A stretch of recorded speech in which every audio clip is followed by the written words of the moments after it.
今天我们来聊聊一个离奇而令人不寒而栗的征兆。中国民间传说中有一种神秘人物被称作赊刀人，他们沿街卖刀不收钱，只记账，离去时往往留下几句耐人寻味的寓言诗句。历史上每当赊刀人出现，似乎都有大事发生。2019年，在新冠疫情爆发之前，中国多地就曾传出赊刀人现身的消息，他们留下了3年庇护、风不出门这样的寓言诗句。结果随后2020年至2022年，全球经历了新冠大流行，人们封闭在家整整3年，果真应验了庇护不出门的状况。这件事令许多人对赊刀人的传说半信半疑之余，又增添了几分神秘色彩。难道真有这么灵验的预言家在民间游走？如今更离奇的事情发生了，赊刀人首次走出中国，现身海外。最近有网友在东南亚地区看到了疑似赊刀人的身影，消息一出，瞬间在华人圈引爆讨论。要知道，传统上赊刀人只在中国出没，从未听说跑到国外去，而这一次他不远万里现身南洋，指东南亚一带，究竟为何？更令人震惊的是，他同样留下了几句带着预言性的诗句。这几句诗听上去就像世界末日场景的浓缩，让人背脊发凉。26红马血火喷，西洋暗无天日，南洋米贵如珍珠，东洋遍地是枯骨。短短4句，画面感却极其强烈，战火、黑暗、饥荒、死亡，仿佛末世景象跃然纸上。我们不禁要问，赊刀人为何横跨千里现身南洋？这几句诗预示着2026年什么惊天巨变？难道世纪大瘟疫已经开始，整个世界将陷入灾难深渊？还是这不过是耸人听闻的江湖骗术？接下来我们就深入解析这几句预言，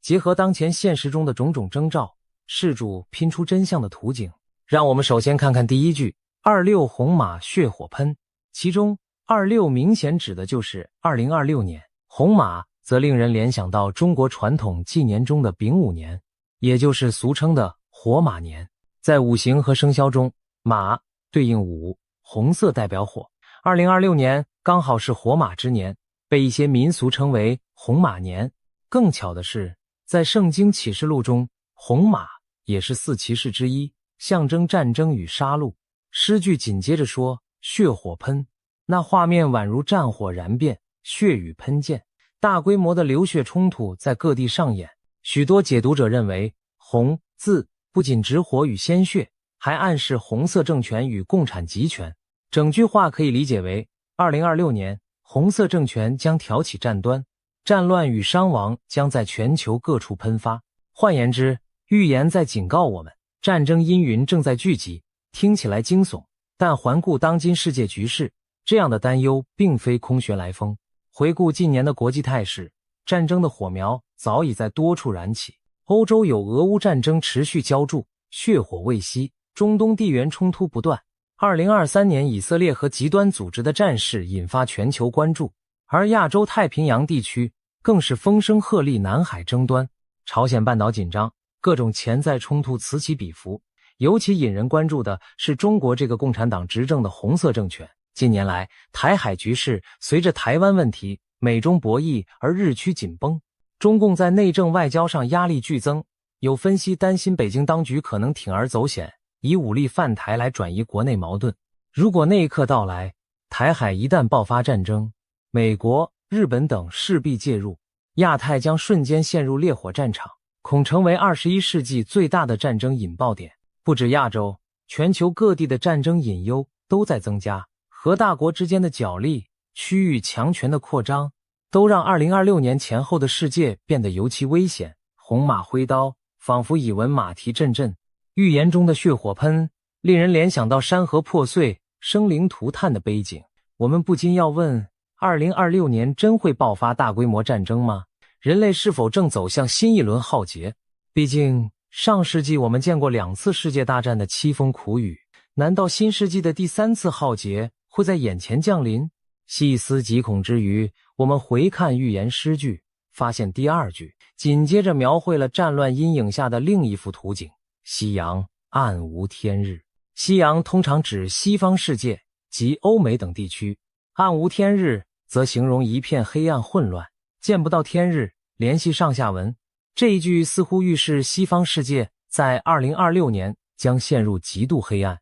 这种黑暗可以是多层面的政治黑暗、经济崩溃、社会失序，总而言之，就是乱象丛生，光明不在。近年西方社会确实经历着前所未有的动荡和焦虑。以美国为例，社会撕裂严重，政治极化导致政府运作举步维艰，暴力犯罪和治安问题频发，大城市枪响不断，让人心惶惶。美国的民主制度也面临信任危机，选举纷争此起彼伏。一些预言家甚至警告，2026年的美国中期选举将是一场关键的根基之战，决定美国未来的走向。如果处理不当，美国可能遭遇宪政风暴，社会动荡加剧。再看欧洲，经济上深陷滞胀和能源危机的泥淖，受到战争和地缘政治影响，天然气、石油价格飙升，民生负担沉重。政治上，民粹势力崛起，社会矛盾尖锐，加上难民问题、民族主义思潮，使得欧盟内部龟裂隐现。欧洲一些国家甚至出现政局频繁更迭、金融动荡的场面。英国经历脱欧后的阵痛，法国爆发大规模街头抗议，德国经济衰退风险上升。整个西方世界仿佛笼罩在一种无形的阴影下，与预言所谓暗无天日的状态不谋而合。当然，理性地说，西方不至于真的没有太阳升起，但暗无天日更多是一种隐喻，代表西方的主导地位动摇，价值观和秩序受到巨大挑战。我们正目睹一个旧世界的光环渐渐暗淡，一场前所未有的大动荡或许正在逼近西洋大地。难道这正是预言想警告的？假如西方社会陷入混乱甚至崩盘，对整个世界又将意味着什么？战乱与混乱交织，世界将走向何方？这些疑问如乌云般压在我们心头。预言的第三句是南洋米贵如珍珠，这句话让人联想到饥荒与经济崩坏。在古汉语中，米是粮食的代称，珍珠象征极高的价值，米价昂贵如珍珠，意味着粮价暴涨，寻常百姓买不起粮，甚至有钱难买米。而南洋一般指的是东南亚地区，在中国古代，南洋泛指南海以南的群岛和陆地，如今可对应东南亚诸国。这句预言看似在说，2026年东南亚一带可能发生严重粮食危机，米价飞涨如猪，甚至不排除饥荒导致颗粒难求，有钱人家也买不到米的极端惨况。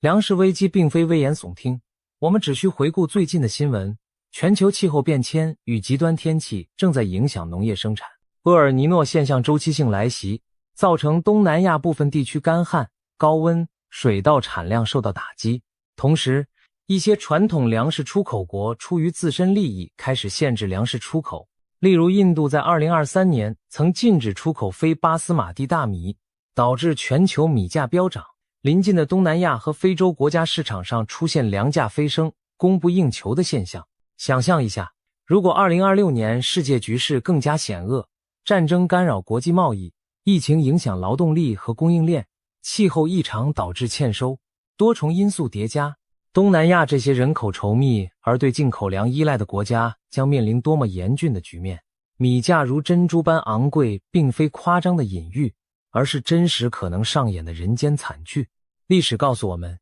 饥荒带来的不仅是饥饿，还会引发社会动荡、政权更迭，甚至战乱和人道灾难。2026年的东南亚会否面临这样的考验？南洋米贵如珍珠，字里行间透出的战力正在警醒世人对粮食安全的重视。然而，如果说战争和饥荒还只是预言中的冰山一角，那最后一句东洋遍地是枯骨，则将我们的恐惧推向顶点。东洋通常指东亚地区，包括中国、日本及周边国家。在这句预言里，遍地是枯骨，描绘的是大规模死亡的凄凉景象。而且要注意，古语中枯骨两字往往特指暴尸荒野、无人收敛的白骨，也就是说，死的人太多、太突然，以至于遗骸遍地而无法及时处理，那将是多么惨烈的场景。预言暗示，2026年的东亚将出现我们无法想象的巨大浩劫，以至于大地满目白骨，哀鸿遍野。是什么样的灾难能造成如此规模的死亡？联想到世纪大瘟疫这个词，我们不寒而栗。历史上的大瘟疫往往伴随着枯骨成堆的悲剧画面。14世纪的黑死病横扫欧亚，欧洲人口减少了将近一半，许多村庄死者无人掩埋。1918年的西班牙流感夺去了全球至少5000万人的生命，无数遗体来不及下葬。最近的2020年新冠疫情，虽然全球病亡数百万人已是惨重，但与那些世纪瘟疫相比，死亡比例还远远不在一个量级。因此，许多人担心未来某天可能出现比新冠更凶猛的传染病，造成如同遍地枯骨般的大规模伤亡。而赊刀人的预言是否正指向这个我们最不愿面对的黑暗可能性？我们先看看眼下东亚发生了什么。中国近日就出现了极为反常的疫情苗头。2023年冬季开始，中国多地医院挤满了病患，特别是儿童重症肺炎病例激增。许多家长报告孩子高烧不退，肺部感染严重，胸片显示出白肺状况，令人联想到疫情初期那恐怖的白肺病变传闻。官方声称，这一波主要是甲流 H1N1 流感和支原体肺炎叠加感染，并没有发现新的病原体。然而，由于信息不透明，不少病例久治不愈，人们心中仍忐忑不安。社交媒体上充斥着猜测，有人怀疑是不是出现了某种变异的新病毒，更有甚者，谣传一些地区停课停工，火葬场再次日夜运转，让人不禁联想到新冠肆虐时的景象。尽管缺乏权威证实，但中国的疫情似乎再度酝酿，这无疑为东洋枯骨的预言增添一层可怕的现实基础。难道又一场大瘟疫正悠悠地逼近了吗？如果说疾病自然传播已经够可怕，更让人细思极恐的是，一系列诡异事件引发了对人为因素的猜测。近期，在中国许多省份，深夜天空中出现无人机低飞喷洒不明液体的现象，多地居民反映，半夜闻到一股烧焦怪味，隔天喉咙疼，浑身酸痛，像是患上重感冒，而且病程缠绵10数天难愈。一时间，民间议论纷纷，这半夜无人机在干什么？官方并无明确公告，地方政府也秘而不宣。有网民爆料相关视频在网上热传，却很快被删，愈发吊诡。人们不禁怀疑，难道有人在故意投放病毒或化学药剂？如果只是正常的消毒作业，为何遮遮掩掩还带来刺鼻异味和不良反应？要知道，新冠期间，中国曾出动无人机在高空播送防疫广播，在街道喷洒消毒液，但那都是公开进行，没有这种诡秘莫测的飞机撒药举动。如今半夜3更在上空偷偷喷洒，到底是防疫还是不疫？是灭杀病毒还是散播病毒？一时间，无人机投毒的阴谋论甚嚣尘上。虽然这些怀疑尚无定论，但试想一个极端场景，倘若真有幕后黑手企图制造瘟疫大流行来达成某种目的，那将多么骇人听闻。然而现实中，这种阴谋并非完全没有土壤。历史上，生物战的阴影一直存在。上世纪，日军731部队在中国战场投放鼠疫、霍乱等病菌，造成平民瘟疫横死。冷战时期，美苏都曾秘密研发生化武器，恐怖组织也不乏对传染病下手的图谋。进入21世纪，基因工程和合成生物学的发展，让打造或改造病毒的门槛大大降低。如果有心人士利用无人机这类现代工具，完全可以神不知鬼不觉地在空中散播病原体或毒物。试问，在一个政局不稳或背水一战的极端情况下，会不会真有人疯狂到以大瘟疫来玉石俱焚或浑水摸鱼？这种阴暗的猜想令人不寒而栗，但我们不得不防。由此，我们回到东洋遍地是枯骨的预言。如果东亚地区爆发毁灭性的瘟疫，首当其冲的将是人口最稠密的中国以及周边国家。一场大型瘟疫所带来的死亡数字完全可能达到让尸骨遍地的程度，尤其在人口高度集中的城市，医疗系统瘫痪时，无数患者来不及救治便离世，遗体无人及时处理，那景象不就是满目枯骨？新冠已经让我们见识了医院走廊停尸、停车场搭灵棚的惨烈，而新冠的致死率相对有限。如果换成更高致死率的病毒，比如高致死性的禽流感病毒 H5N1， 死亡率可达 60% 左右。一旦人传人，又或埃博拉、尼帕这类病毒大规模扩散，那才真正是人间炼狱。世纪大瘟疫这个词绝非耸人听闻，上一次震撼世界的超级瘟疫已是100多年前，会不会我们正接近下一次周期？值得注意的是，赊刀人此次将4具预言尸带到了海外，足迹遍及南洋，仿佛暗示这劫难将不局限于中国，而是波及全世界。我们或许正在走入一个全球性危机四伏的时代，战争可能全球多点开花，经济与社会秩序在西方崩解，饥荒困扰南方国度，瘟疫肆虐东亚大地，如此环环相扣，几乎对应着启示录中的4骑士征服、集权扩张、战争、饥荒、死亡骑士依次登场。我们真的要迎来人类文明最黑暗的篇章吗？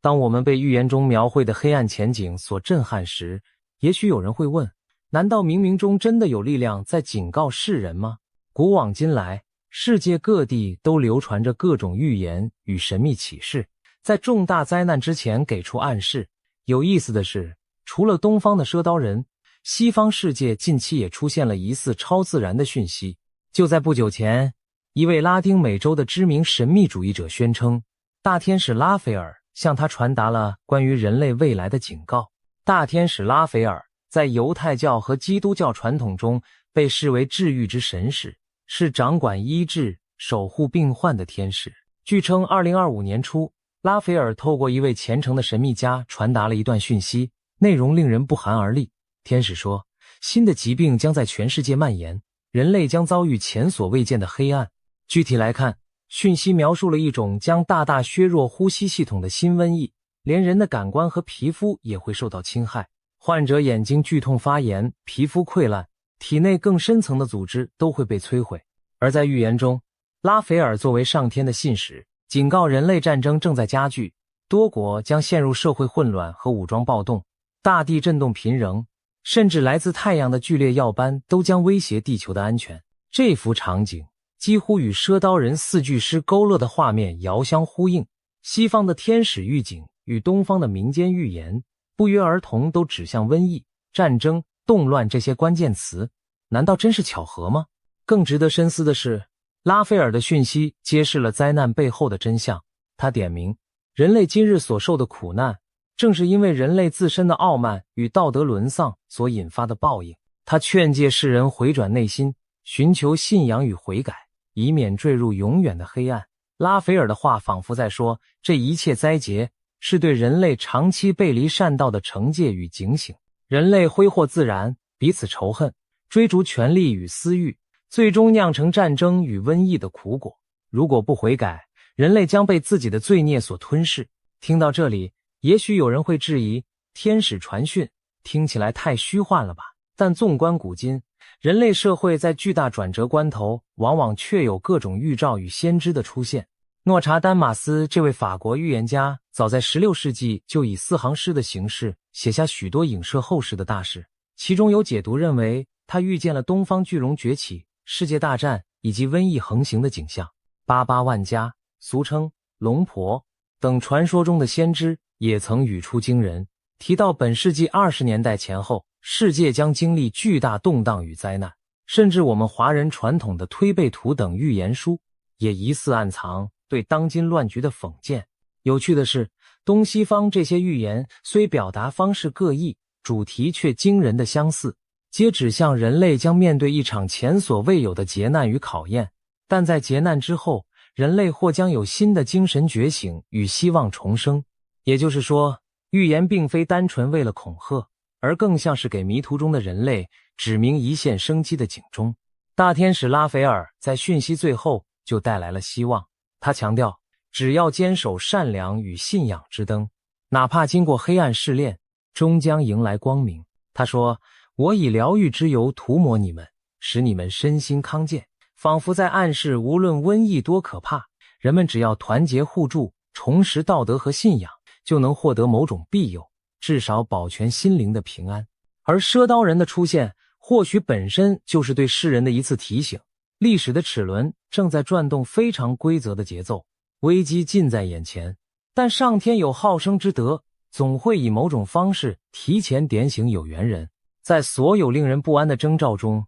那些深夜低空掠过的无人机格外耐人寻味。他们似幽灵般出没于中国半空，撒下未知的雾滴，又迅速消失在黑暗中，给我们留下无尽的疑问。假如说赊刀人的预言和天使的讯息还属于玄之又玄的神秘领域，那无人机则是实实在在的现代科技产物，其行为背后绝不可能毫无目的。我们有必要深挖一下这无人机藏住的惊天秘密，因为也许真相就隐藏在其中。首先，如果官方组织要进行正当的防疫消毒，完全没必要选在3更半夜秘密行动，公开透明进行，才能让民众配合且安心。然而事实恰恰相反，居民们是在完全不知情的情况下，被奇怪的无人机释放了某种物质，紧接着就出现身体不适。这种反常举动很难不让人往阴暗里猜。有人提出一种可能，会不会当局其实在进行某种极端的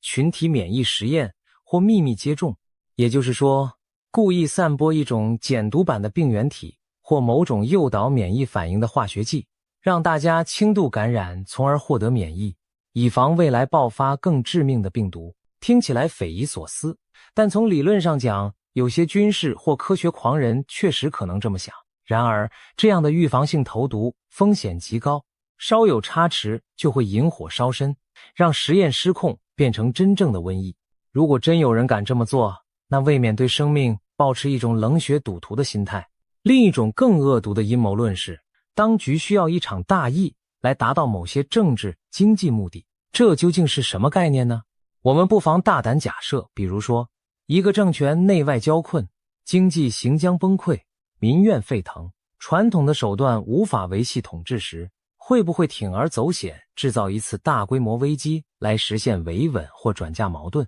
一场突如其来的瘟疫可以轻易让整个社会重新进入紧急状态，严厉风控之下，意见声音被迫消失，民众为了生存团结在政府周围。而若经济已然困顿，一场大疫也许还能顺势甩锅国际，比如宣称病毒来源于境外敌对势力投毒，以激发民族主义，掩盖内政失误。同时，人口老龄化、财政负担沉重也是现实难题。瘟疫在最残酷的算计者眼里，甚至可能被视为减少吃白饭人口的手段之一。这听起来简直丧心病狂，但历史的黑暗角落里确实有过政权拿人民当棋子的残酷剧本。除了政治动机，经济上也可能有人从大瘟疫中牟利。医药公司也好，金融大鳄也罢，如果事先洞察将有疫病流行，他们完全可能提前布局，做空市场，掌控医药资源，垄断疫苗药品等等，在灾难中发财。这种阴谋论并非无的放矢，新冠疫情期间就曾有对冲基金和富豪神秘地在股市大跌前清仓获利，还有某些实验室被质疑与病毒起源有千丝万缕的利益关系。那么此次无人机事件是否也隐藏着某些利益链，我们不得而知。但有句话说得好，一切巧合背后都可能有蓄意的推手。无人机不会无缘无故满载不明液体夜航，各地接连出现同类事件更非偶然。我们眼前或许只有一片迷雾，但往往真相就藏在迷雾后那只推动无人机的黑手里。当然，我们也要保持科学和理性的态度。或许最后证明，无人机只是地方政府的防疫乱作为，药剂配方有问题导致民众不适，并非有意投毒。然而，即便如此，也暴露出了一个严峻问题：当灾难迫近时，人们对权威缺乏信任，谣言和恐惧就会迅速传播。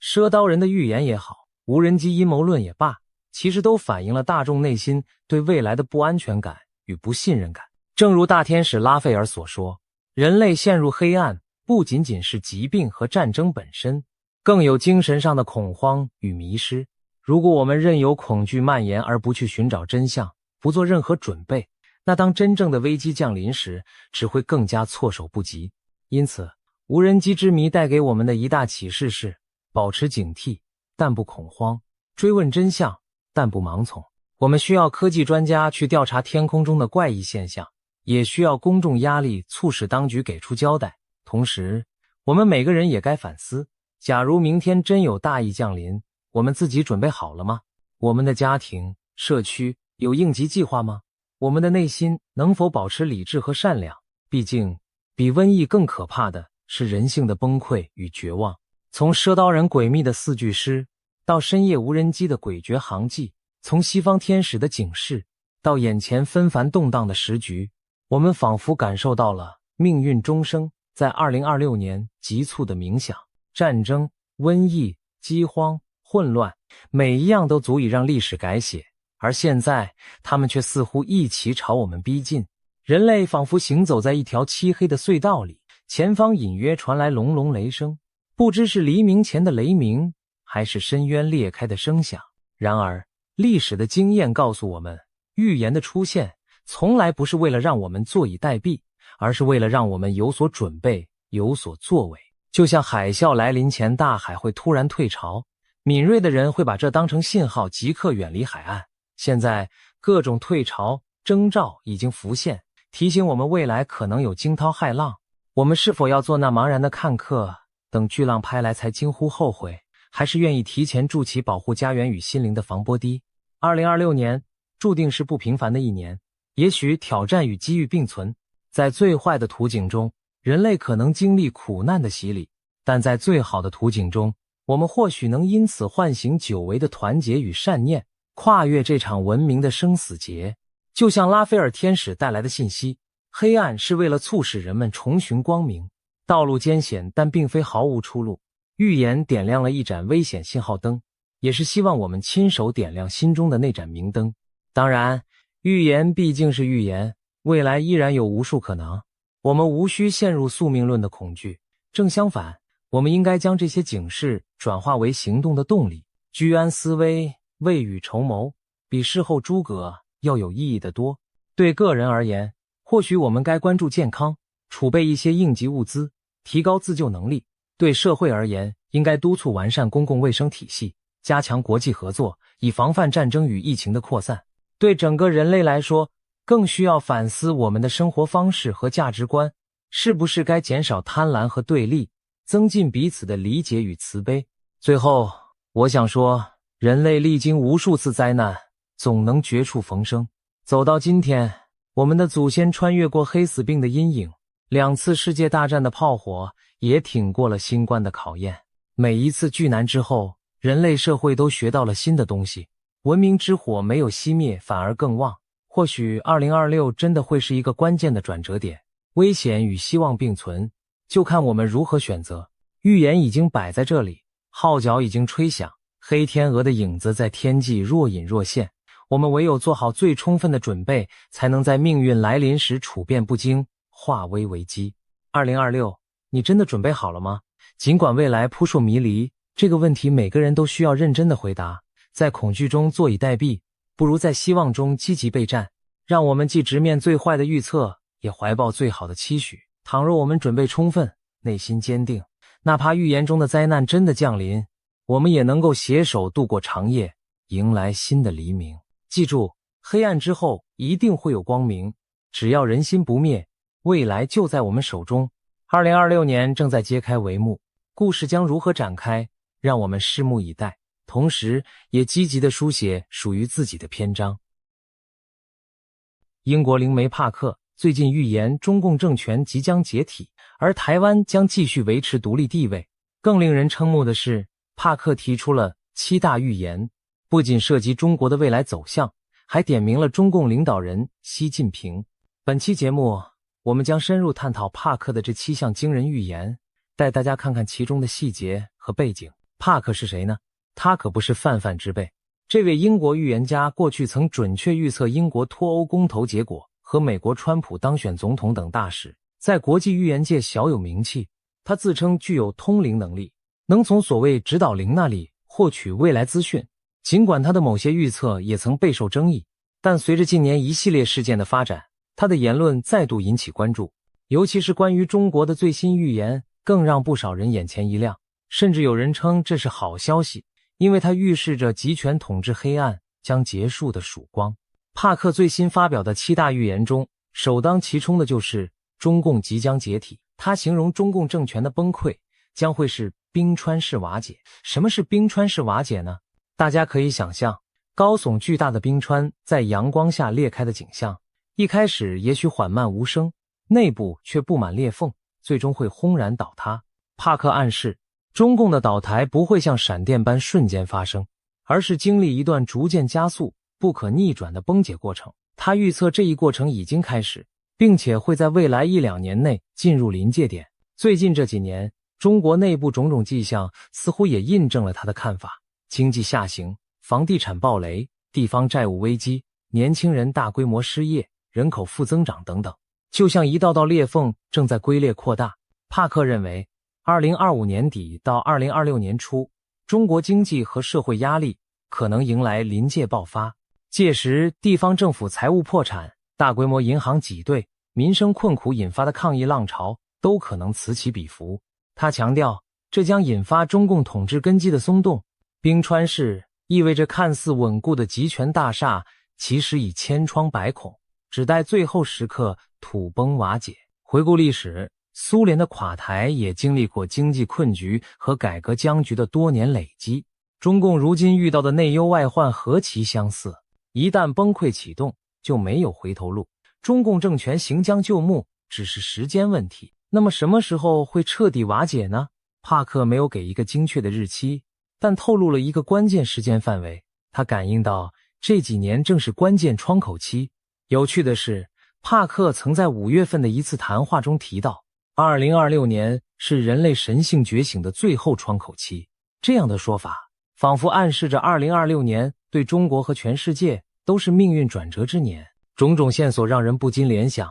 或许在未来2-3年内，中共政权将进入终局倒计时。帕克甚至用了倒计时这个词，强调变局不可避免。我们眼下所见的一切经济风暴、天灾疫病，可能都是风暴来临前的前奏。帕克的第2项重大预言直接点明了中共领导人习近平。他在预言中毫不避讳地指出，习近平自身恐怕难逃厄运。帕克声称，他从灵视中感受到习近平的健康正亮起红灯，一种严重的疾病缠上了这位中国最高领导人。有传言说习患有重病，帕克的说法与此不谋而合。他暗示习近平可能罹患某种颇为不妙的慢性绝症，甚至具体提及前列腺方面的问题。这讯息一出，令人震惊。如果习近平真有这样的隐疾，对中共政权无疑是一颗震撼弹。因为习近平过去10年来集权空前，整个中共体制早已绑在他一人身上。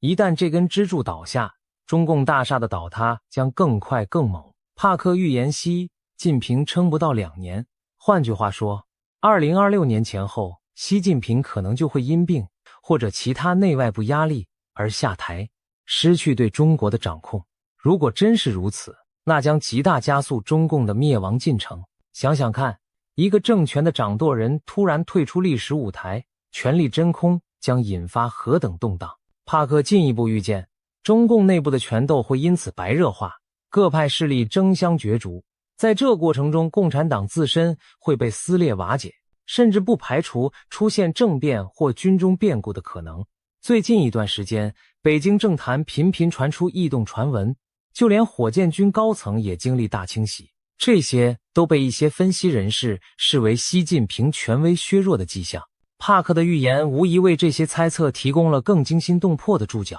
习近平作为中共最后一任掌权者的命运，可能已经走到转折点。除了国内的经济社会危机和最高层的健康疑云，帕克还预见了中国社会将陷入一场全面的动荡。他的第3项预言指出，香港很快将再次爆发大规模抗争。香港在2019年经历反送中运动后被当局强力镇压，看似噤若寒蝉。然而帕克看到，香港这颗东方明珠的火种并未熄灭，反而在暗处蓄势待发。最近，香港发生了一场举世震惊的世纪大火，新界大埔鸿福苑住宅区发生特大火灾，几栋高楼熊熊燃烧，酿成100余人罹难的悲剧。这场5级大火造成香港数十年来最惨重的伤亡，引发了市民对政府监管失职的强烈愤怒。巧的是，帕克早在2年前就曾看见香港有高楼起火的画面，并指出这背后涉及政治因素。如今预言竟然应验，更增添了他预测的可信度。帕克认为，香港的这场劫难和民怨可能成为引爆未来抗争的导火索。他预警说今年年底前，香港局势就会有大变化，甚至用了个隐喻。我看到圣诞灯饰在坠落，听上去诡谲难解，但帕克解释，这象征节庆欢乐不再，取而代之的是混乱与怒火。或许是香港街头圣诞灯饰被抗议者拉倒，又或许暗指节日期间社会发生骚乱。总之，香港的怒吼将再度响起。更大胆的是，帕克断言香港将成为最早脱离中共统治的地区。他仿佛看见未来某个时刻，香港人重新站上街头争取自由，并最终摆脱北京的枷锁。当然，中共不会坐以待毙，帕克预见当局会祭出极其残暴的手段镇压香港的起义，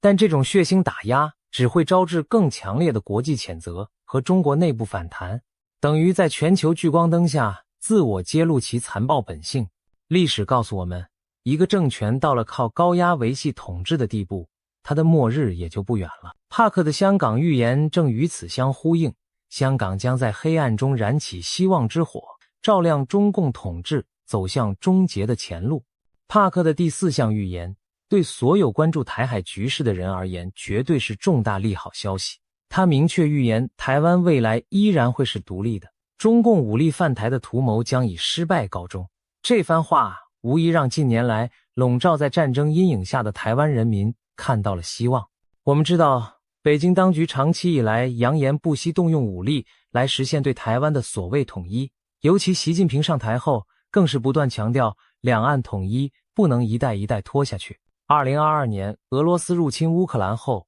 国际上对中共可能攻台的担忧达到高峰。然而，帕克在今年1月中旬的一次直播中，凭借他的灵视能力绘出一幅台海未来图景。中共虽然会对台湾采取军事行动，但注定无法征服台湾。他表示自己看到台湾周边有争议的小岛上刀光剑影，似乎发生了军事冲突。帕克推测，很可能是解放军试图夺取台湾外围某个离岛，或在台海爆发小规模交火。他同时提到一系列意外事件也许会成为战端导火索，例如军机对峙时发生擦撞，或者潜艇在海下相撞等等。他早前就警告过，解放军和美台军机军舰频繁的近距离对峙，迟早酿祸。如今他更坚信一次意外将引爆冲突。然而，帕克强调这场冲突的结果对台湾有利，新的台湾领导人会坚定守护主权，绝不退让，而民主盟友将纷纷伸出援手。值得一提的是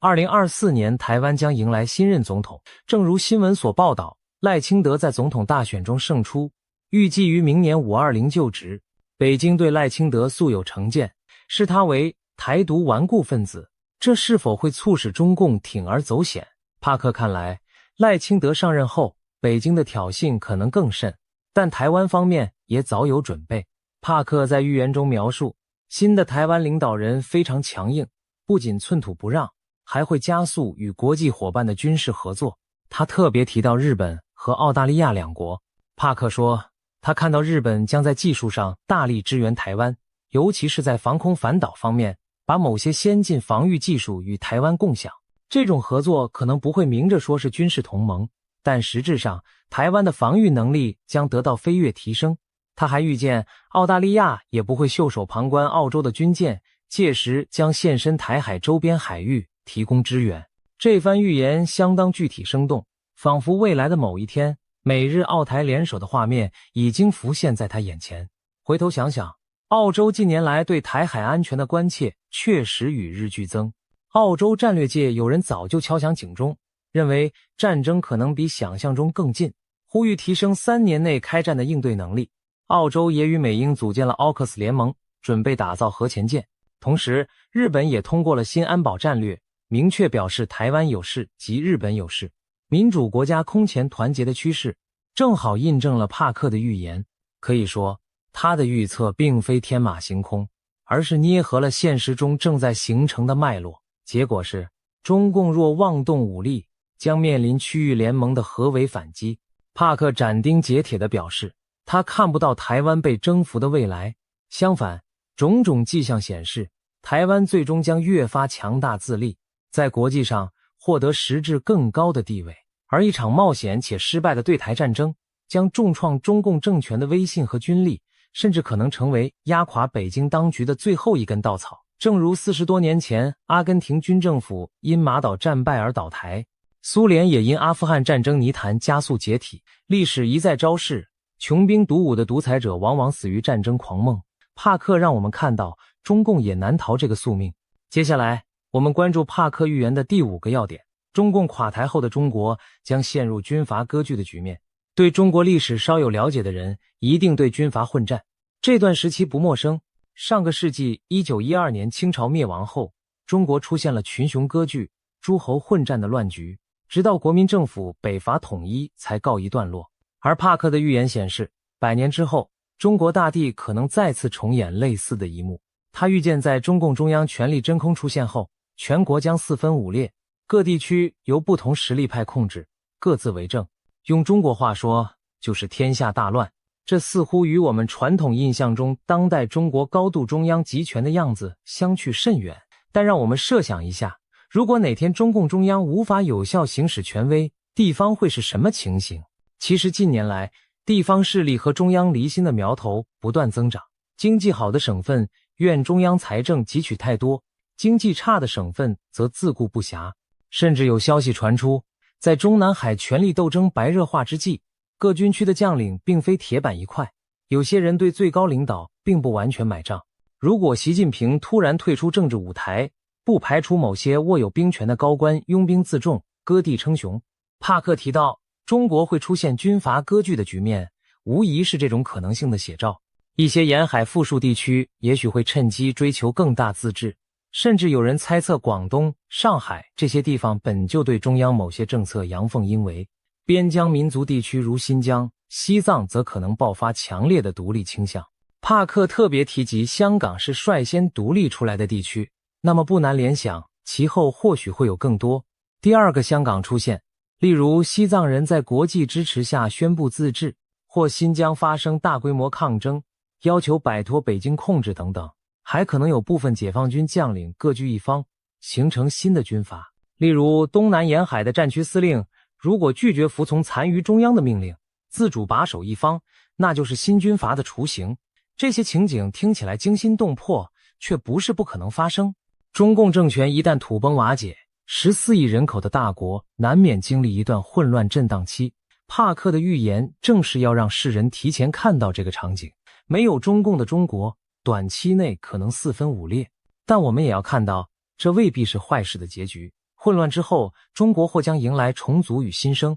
就如同当年各路军阀乱斗最终让位于新的国家政权，一个没有共产集权的新中国或许将在洗牌后重新站起。在动荡年代中，中国人民展现出的韧性和智慧终将决定未来的走向。说完中国内部，我们再把目光放向全球视野。帕克的第6和第7大预言把范围扩大到了其他集权统治国家，预示一场全球性的专制瓦解浪潮即将到来。其中之一是中共在中东的重要盟友伊朗。帕克预言，伊朗将在不久的将来爆发革命，宗教集权政权会被推翻，这可是一个重量级的预言。大家知道，伊朗自从1979年伊斯兰革命以来，神权政体已经统治40余年。最近几年，伊朗国内民怨沸腾，年轻世代对于高压统治和严苛的宗教法律日益不满。从2019年的经济示威到2022年震惊世界的玛莎·阿米尼事件，年轻女孩因为妥善佩戴头巾被捕致死，引发全国女性剪发抗议。可以说，革命的火种在伊朗从未熄灭，然而强硬的伊斯兰政权一直用铁腕镇压反对声音。帕克此番斩钉截铁地预言伊朗将出现革命，无疑令关注中东局势的人精神一振。他看到一幅人民起义推翻独裁的画面，也许是伊朗人民多年的抗争终于迎来关键转折，也可能是受到国际局势变化的影响。值得注意的是，帕克曾多次提到俄罗斯、中国、伊朗之间的结盟关系。他认为这几个政权互相勾连，互为撑腰。如果中国和俄罗斯出现问题，伊朗当局的底气也会不足。中共一旦自身难保，很可能再也无暇在经济和外交上力挺伊朗。加上国际社会持续的制裁压力，伊朗统治集团内部的分歧可能加剧。一旦有导火索点燃，可能是经济彻底崩盘，或宗教领袖更迭，引发权力真空。又或者军中出现同情民众的派系，那场迟来的自由革命就会爆发。帕克的语气中充满肯定，仿佛已经看到伊朗民众走上街头，推倒神权雕像的胜利景象。这不禁让人想起2011年阿拉伯之春中埃及、利比亚等国人民推翻独裁的场面。如果伊朗革命成真，将是中东历史新的里程碑，也将极大改变地缘政治格局。对中国人而言，伊朗政权的垮台有着特殊意义，它象征另一个顽固的反自由堡垒被攻破，印证了集权体制皆非铁板一块，给尚在黑暗中的中国送来国际声援和信心。最后，第7大预言则把目光投向美洲的红色堡垒古巴。帕克预言，在这波全球变局中，古巴的共产政权也将终结，迎来政治巨变。古巴自1959年卡斯楚领导革命成功以来，已经在共产党统治下度过了60余年。虽然老卡斯楚已作古，他的弟弟劳尔卡斯楚也退休，但古巴依然是一党专政、经济困顿的局面。古巴和中国的关系一直十分密切，中共是其主要经济援助和政治撑腰。帕克认为，当中共自身难保时，古巴失去后盾，内部要求变革的呼声将再也无法压制。其实最近这些年，古巴民众的不满已有显露。就在2021年，古巴各地爆发了数十年罕见的大规模反政府抗议，民众走上街头高喊自由，要求食品、疫苗和基本生活保障，这被视为古巴共产政权统治松动的信号。当时政府也是借助警察镇压和断网措施，才勉强控制住局势。帕克现在的预言等于宣告，古巴这最后的拉美红色据点也撑不住了。他看到古巴出现变天的画面，或许是人民再度群起反抗，或许是统治集团内部出现改革派领袖。总之，数十年的共党统治行将谢幕。一旦古巴走向民主，将会对整个拉美地区产生示范效应，彻底终结冷战遗留的意识形态对立局面。想象一下，哈瓦那的马尔蒂纪念碑前飘扬起代表自由的新旗，那将是多么振奋人心的时刻。对中国人来说，古巴政权的倒台也具有象征意义，意味着共产主义在全球范围日薄西山，中共再失去一个精神和舆论上的盟友。过去，中共常吹嘘世界上还有许多国家走社会主义道路，如今一个个红色政权阵营瓦解，只剩下他自己孤掌难鸣。帕克的全球预言传递出这样一个信息：中共的崩溃不仅是中国一国的事，而是整个世界告别集权的一部分。中国、伊朗、古巴乃至朝鲜这些专制政体彼此命运紧紧相连，将在未来几年内接连倒下，为世界带来新的政治篇章。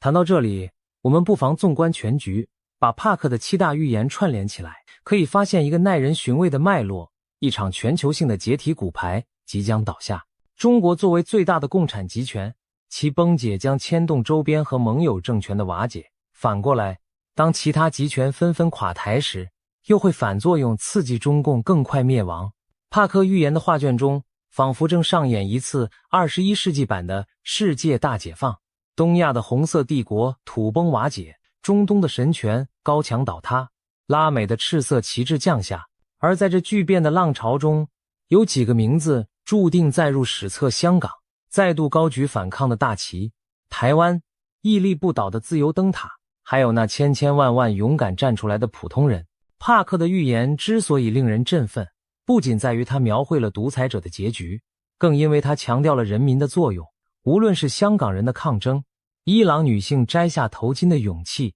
还是中国百姓在白纸革命中举起白纸，古巴年轻人在广场上高呼自由，这些看似渺小的举动汇聚起来，就是足以改变历史的洪流。当然，很多人会问，帕克的预言真的可靠吗？毕竟未来充满变数，任何预言都可能只是巧合或者一厢情愿。我们不可否认，预言毕竟不是科学预测，里面掺杂着超自然的成分。然而，帕克的许多预言并非毫无依据的悬想，而是有一定现实苗头可循。他曾提早感知香港大火等事件，也早早谈到过俄中伊结盟、朝鲜政权可能的动荡等等。而他对中国的看法，某种程度上反映了一些海外观察家的共识：中共内外交困已经走到强弩之末。一位深谙中国政治的学者就形容当前局势是中共64年风雨飘摇第4次历史决议后的延命，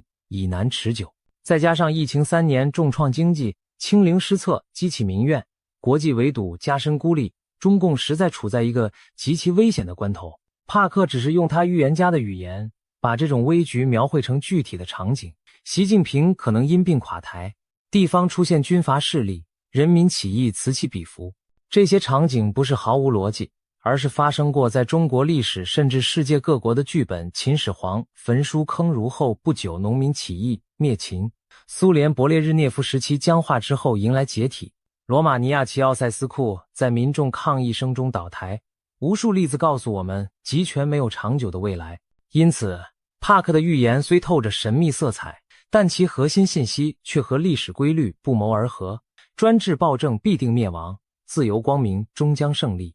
更耐人寻味的是，帕克在预言末尾发出的一个呼吁：人类必须超越恐惧，唤醒内心与生俱来的善与信仰，来共同对抗那盘踞世间的邪恶力量。他甚至明确指出，中共不仅是一个政治集团，更像是一种邪灵，它败坏着人的道德和精神。如果任由这股邪恶继续扩张，人类文明将被毁灭殆尽。这番话听起来近乎宗教宣言，但也点出了中共统治另一个常被忽视的层面，它对传统价值观和人性善念的侵蚀，从破坏传统文化、打压信仰群体，到鼓吹无神论、物质主义。中共在过去几十年可谓用心险恶地改造了中国人的精神世界。帕克将其上升到邪灵毁灭人类的高度，提醒世人，这不仅是一场政治斗争，更是一场善恶较量。他相信2026年是人类觉醒自救的最后窗口，希望更多人看清中共本质，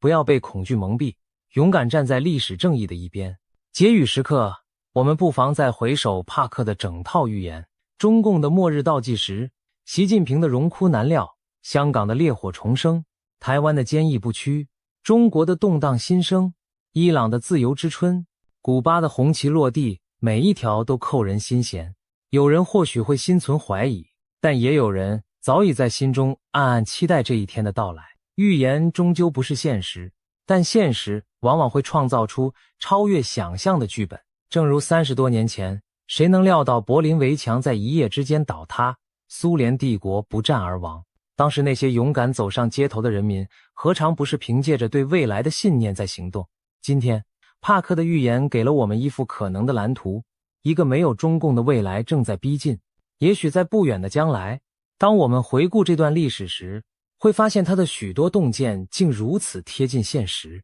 当然，我们也要做好心理准备，帕克描绘的道路并非平坦，甚至充满风险与混乱，但破晓前的天空往往最为黑暗。不要忘了，黑暗尽头就是黎明。历经苦难的中国人民一定能迎来属于自己的峥嵘年代，让我们怀抱希望，拭目以待。帕克的预言会全部应验吗？中共会否真的在历史洪流中解体消失，取而代之的是自由新生的华夏？时间将给出答案。我们可以确信的是，每一个追求自由、正义与善良的人都是塑造这答案的一部分。就像帕克所呼吁的那样，勇敢地超越恐惧，坚守内心的善念。当足够多的人这样做的时候，任何预言中的美好未来都不再只是预言，而将成为我们共同创造的现实。让我们期待并迎接那一天的到来，光明就在前方，我们不会再等待太久。翻页的时刻近了，历史新章即将展开。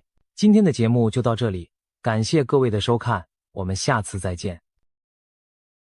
今天全世界各地的神秘预言纷纷出炉，不约而同指向一件事：2026年恐怕将是动荡不安的一年。从东方到西方，无论是泰国的灵媒、印度的占星师，还是美国的通灵者，都发出了惊人的警告。未来几个月内，是否真的会有战争爆发？一场前所未见的瘟疫是否正在逼近？甚至连去年离奇身亡的明星于朦胧，似乎都透过灵界带来了某种天机。今天，我们就来深入探讨这些预言背后的故事，看看2026年究竟隐藏着什么样的危机与转机。首先要讲的是泰国最近声名大噪的预言家普莱师傅。这位被称为泰国第一神婆的灵媒，在当地可是备受瞩目。为什么大家这么相信他？因为普莱的几次预言精准应验，让人不得不佩服他的天线之灵敏。地震先见，2025年，他成功预言了邻国缅甸将发生强震。果然，当年3月，缅甸边境发生7级左右的大地震，与他事前的警示不谋而合。高楼倒塌，同样在去年，他曾描述过一个曼谷摩天大楼倒塌的画面。不久后，曼谷某高层建筑发生结构事故，场景与他预见的惊人吻合，洪水成真。更神的是，早在2025年初，普莱就提醒泰国人注意，年底时泰国将有一场特大水灾，地点在一个名字以泰文字母 S 开头的府。许多人当时半信半疑，结果2025年11月下旬，泰国南部真的遭遇300年一遇的大洪水，重灾区正是宋卡府 Songkhla， 泰文 S 开头。而当时新闻画面中的灾情与普莱先前描述的情境高度重合。因为有这几桩战绩打底，当普莱最近在节目受访时语气凝重地表示2026年恐怕会比2025年更凶险时，所有人都竖起了耳朵。他到底说了些什么惊人的预言呢？首先，普莱警告，今年可能会出现极端情况，也就是火灾、水灾与战争尽可能同时发生。火灾和水灾指的是剧烈的天灾，比如严重的火灾、洪水，而战争二字更是让人倒吸一口凉气。如果这3种灾难一起出现在同一时间，那将是多么混乱可怕的局面。接着，他特别提醒航空安全问题。普莱指出，2026年与飞机相关的事件都会非常惊人，恐怕会发生严重的航空意外。因此，他郑重呼吁各大航空公司务必要做好飞机的维护与安全检查。这番话令许多经常搭机出差或旅游的人心中忐忑，难道今年会有重大空难发生吗？当节目主持人追问他今年会不会有令人震惊的新闻事件，只见普莱脸色凝重，低沉地回应了一个词：是的。现场空气仿佛瞬间凝结。他随即补充说，他无法确知那惊人事件会发生在何处，只是真心希望它不要发生，还说了一句，希望这只是我的一场梦。短短一句话，透露出他对自己所见画面的恐惧与不安。然而，让人脊背发凉的是，普莱话锋一转，提到了比战争更可怕的东西。他强调，2026年最可怕的并不是战争本身，而是一种从未见过的新东西。什么新东西能比战争还可怕？普莱随即揭晓了答案，一场前所未见的新疾病。是的，在普莱看来，今年可能出现一种全新的传染病。他形容这种病结合了古老病毒的特性和人为实验室改造的成分，具有极强的传染力和危险性。更令人不寒而栗的是，普莱明确指出，这场疾病的源头并非来自大自然，而是人为。换句话说，可能是某种人工制造或释放的病毒。听到这里，许多人马上联想到过去几年的新冠疫情，但普莱暗示这将是比新冠更可怕的未知病毒。他甚至用了从未见过的新东西这样的词汇，可见此疫病的怪异与凶险程度将超出我们的经验。面对接连抛出的沉重预言，普莱也给出了一些忠告。他提醒大家不要坐以待毙，提前做好基本的准备绝非坏事，比如准备急难救助包，储存粮食和饮用水，以备不时之需。他解释说，他并不是要引起民众恐慌，而是希望大家提早防范。这位泰国神婆强调，他自己不是算命师，也不是占星师，他只是个负责翻译讯息的人，将灵界的提醒如实传达给世人。在泰国的传统文化中，有这么一种观念，当不祥之事被提前说出，引起公众警觉后，透过人为的防范与避险，事情未必会按照原本的预言发生。普莱正是抱持着这样的信念，把他从灵界接收到的警示公开，希望人们警醒，从而减轻灾难的冲击。那么，普莱提到的那些令人心惊的预言线索，能不能找出更具体的含义呢？他在受访时还抛出一个谜题，他警告今年上半年千万不要去3个地区旅游，并只给出了3个神秘线索字母 H、J、T， 不说地名，仅给代号，这可是吊足了大家的胃口。节目一播出，网友们立刻展开了各种猜测。H 代表哪里？有人猜可能是香港 Hong Kong， 也有人联想到夏威夷 Hawaii， 两地名称英文都以 H 开头，而且都是热门旅游地。 J 代表哪里？大多数人认为应该是日本 Japan， 因为日文国名 Japan 的首字母是 J， 也有人提出可能是印尼雅加达 Jakarta 的 J。 不过日本作为亚洲最常被提及的 J 开头国家，呼声最高。 T 又是指哪里？许多人都认为 T 国很可能就是台湾 Taiwan， 毕竟在华语圈的网络讨论中，经常用 C 国代表大陆， T 国暗指台湾，以避免某些敏感词。普莱的预言面向泰国及全球华人听众，他不便明讲台湾，但用 T 来点出，很可能就是要提醒台湾。这3个地点的猜测如果正确，那就非常耐人寻味了。香港、日本、台湾全部都是东亚地区的重要地名，而普莱不建议上半年去这些地方旅游，是否意味着这些地方在上半年极可能出现危险？他没有明说，但结合他之前提到的战争、航空意外等预言，不禁让人联想，会不会正是在亚洲这一带有潜在的军事冲突或灾难风险？尤其台湾是否真的可能在近期卷入战争？其实不只是普莱，放眼全球，近期各路知名预言家都释出了对2026年的警告，而且许多内容出奇的相似，仿佛世界各地不同背景的人都看到了类似的未来图景，这难免让人心惊。难道真有大事将至，连预言者们也不约而同地感应到了？先来看看欧洲的传奇预言家盲眼龙婆巴巴万加。这位已故的保加利亚女性预言家虽然在1996年离世，但她过去留下的预言中已有许多惊人命中，包括苏联解体、911事件等，因此在国际上赫赫有名。如今每当进入新年份，她的预言总会被拿出来对照，而针对2026年，龙婆的预言内容也再次浮上台面。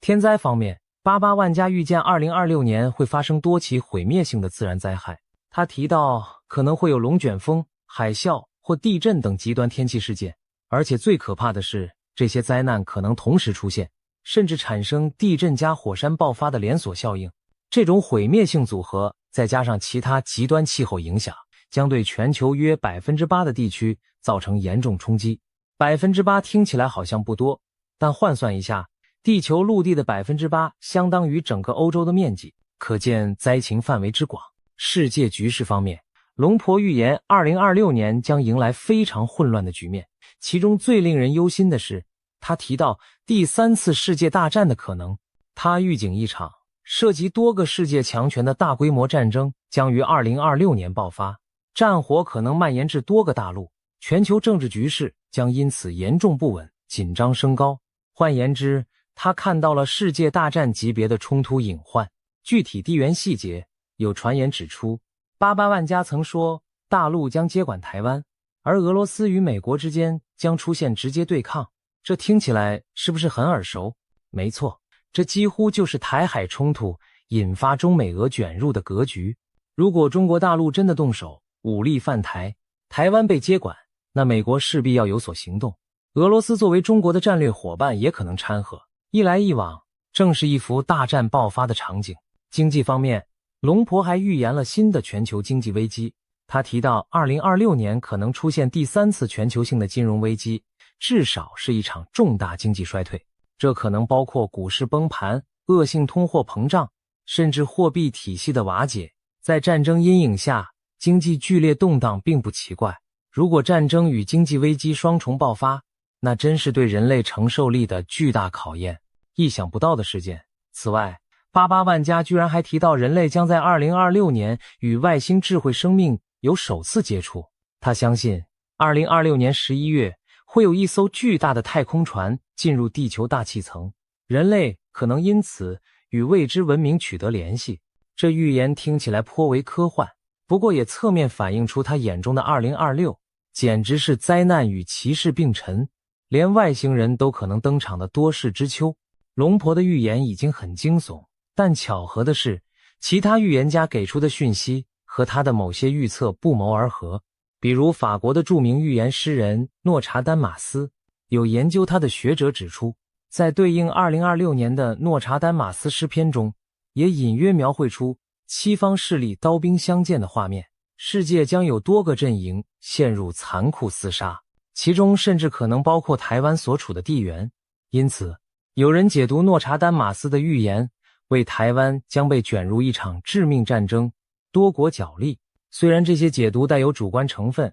但和前面88万家普莱的说法竟有惊人的相似之处，都指向台海局势可能引爆国际战火。再看印度的预言，最近有印度神童之称的年轻占星师阿南德也发表了他对2026年的最新预测，引起广泛讨论。阿南德强调2026年将迎来一个400年一遇的重要转折点。他在分析中点明了4个高风险国家：中国、菲律宾、北韩和日本。这几个国家在2026年特别需要注意动荡风险。值得注意的是，这4国之中，中国、日本都与台海局势密切相关，菲律宾位处南海，北韩在东北亚，也都牵动区域安全。此外，阿南德提醒2026年有3个关键时段：4月、7月和11月，可能是局势特别动荡的阶段。阿南德的预言等于给出了时间坐标：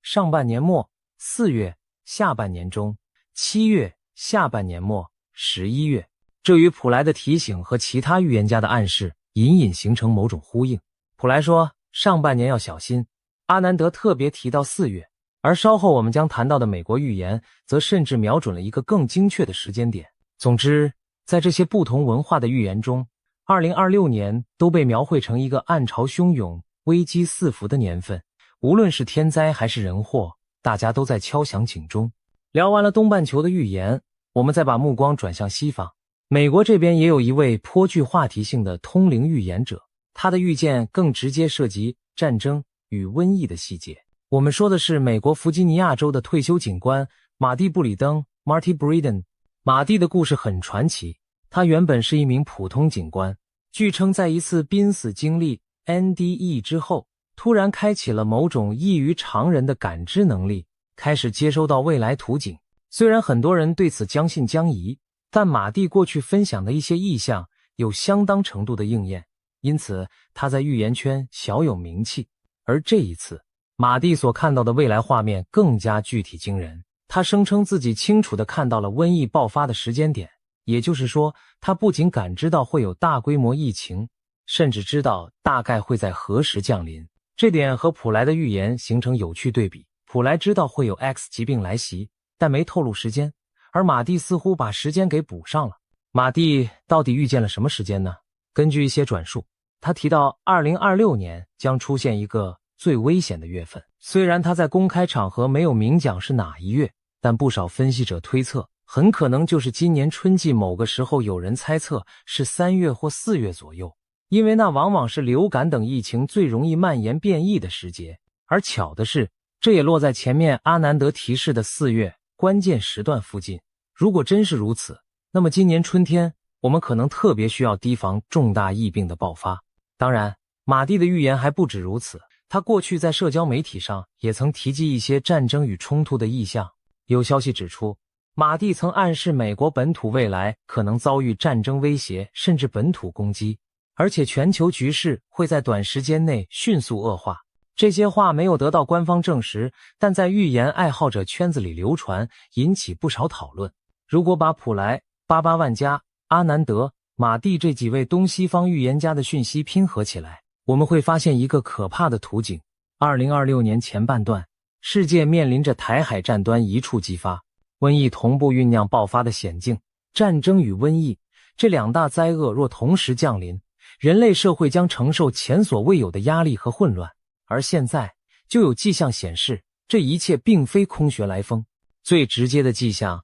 就来自目前的中国大陆。进入今年冬季以来，中国多地的流感疫情突然大幅升温，医院里人满为患。根据中共疾控中心自己公布的数据，今年的流感季是近4年来最严重的一次，感染率激增，而且许多患者症状来势汹汹，高烧不退，让人隐约觉得不同寻常。然而，更诡异的现象出现在去年11月底开始的夜空中。有报道指出，从11月下旬起，中国大陆足足有10多个省份的居民发现深夜时分天空中有大量无人机飞行，这些无人机通常在半夜3更出没，没有亮明标识，在城市上空反复盘旋，对着居民区喷洒某种无法确定的液体。这些场景被许多惊疑不安的民众用手机拍了下来，上传到网络上，引发轩然大波。试想，黑夜里，一架架无人机在头顶低空飞过，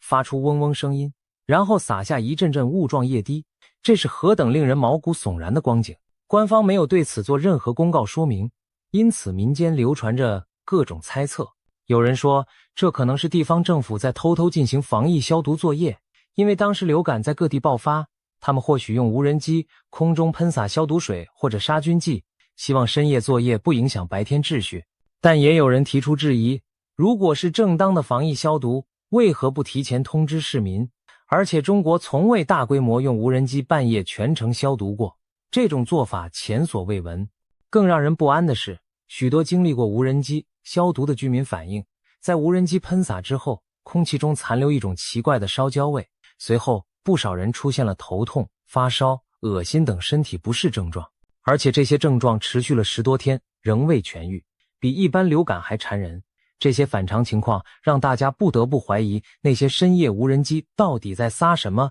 真的是无害的消毒药剂吗？怎么闻起来焦臭刺鼻，还让人久久生病？谣言很快四起，有网友胆战心惊地猜测，该不会是有人在偷偷投毒吧？甚至有激烈的说法认为，这会不会是某种生化武器试验，或者预先投放病毒的行动？因为无人机涉及面广，不可能是个别恶作剧，一定有统一部署。而官方对民间的种种提问与恐慌保持沉默，既不承认也不否认，这反而加深了人们心中的恐惧和猜疑。事情传得沸沸扬扬之际，连灵异圈的人士也坐不住了。去年12月11日，一位活跃的台湾灵性博主，网名昵称仙女星系的絮语，干脆动用通灵手段来探查此事的真相。他在自己的节目中冥想连结了大天使拉斐尔。在西方传统中，拉斐尔是掌管疗愈的高阶天使，如果涉及疾病瘟疫，他或许最有发言权。这位博主请教拉斐尔，那些深夜无人机喷洒不明液体到底是在做什么？根据这位博主之后的转述，大天使拉斐尔给出了相当直接而惊人的回答，本质上这就是一场可怕的生化攻击。拉斐尔表示，在那些无人机喷洒的液体中含有经过人为改造的病毒成分，不是天然产物，其目的就是提高病毒的致病性与感染力，让更多的人容易生病且更难痊愈。也就是说，有人在散播让人久病不愈的东西，而这种恶意行为显然违背天道，难怪会惊动神界来揭露。拉斐尔还进一步指出，当前整个地球正处于一个极其关键的转折期，特别是从2025年到2027年这3年，而最近发生的这些骇人事件，如深夜无人机、生化疑云，都和中国在此刻所面临的命运转折高度相关。言下之意，中国正在经历一场重大的变局，而瘟疫可能正是这场变局中的一环。天使的这番揭露令人背脊发凉，若其所言属实，那意味着最近中国的怪异疫情并非自然爆发，而是人为刻意策划。有人也许会问，谁会疯到在自己国土上释放病毒，害自己人民？但历史上苦肉计并非没有先例。有阴谋论者认为，或许是某些势力为了转移国内矛盾或创造非常状态，不惜引爆一场疫情来达成政治目的。这种推测听起来骇人听闻，却并非全无根据。至少拉斐尔的灵讯和普莱的预言都划出了同样的重点，一种人为的致命疾病正在酝酿。如此看来，普莱口中的那个从未见过的新东西，很可能就是这场人造瘟疫。而他强调2026年最可怕的不是战争，而是瘟疫。或许正是因为战争的导火索之一其实就是瘟疫。想象一下，如果在社会陷入瘟疫肆虐的混乱时，中共当局会作何反应？历史告诉我们，集权政府往往会选择对外挑起冲突，以转嫁危机。所以一旦国内问题压不住，台海局势反而更危险。对内用瘟疫控制人民，对外用战争激发民族主义，可能就是某些人的生存策略。现在我们把目光再度投向台海局势本身，毕竟我们的影片标题就直指这一点。3个月内 C 国、T 国开战。前面综合各种预言已经看到，台湾确实被多方点名为可能发生大事的地区。那么，究竟有多大的概率在短期内爆发两岸军事冲突？在这方面，来自英国的预言家克雷格·汉密尔顿·帕克给出了一个极具戏剧性的剧本。帕克是当今欧美颇受瞩目的预言家之一，他曾成功预言川普当选、英国脱欧，甚至俄乌战争等，因此拥有不少粉丝。帕克在去年底，西元2025年12月30日发布了一支影片，专门预言2026年的世界走向。他开门见山地将2026称为清算之年，并且特别提到一个重要时间节点2月。帕克说2026年2月左右将是世界局势的转折点，恰巧2月17日是农历新年，届时生肖将从兔转马，进入中国传统所称的火马年。火马年在东方被视为多灾多难的年份，60年一轮回。而上一次火马年是1966年，那年中国爆发了10年浩劫的文化大革命。如今60年过去，一个甲子轮回，帕克暗示2026年火马年天下大乱，大灾大难恐将重演。具体到台海，帕克预言在台湾海峡可能会出现一起飞机或潜水艇相撞的事件，从而引发战争。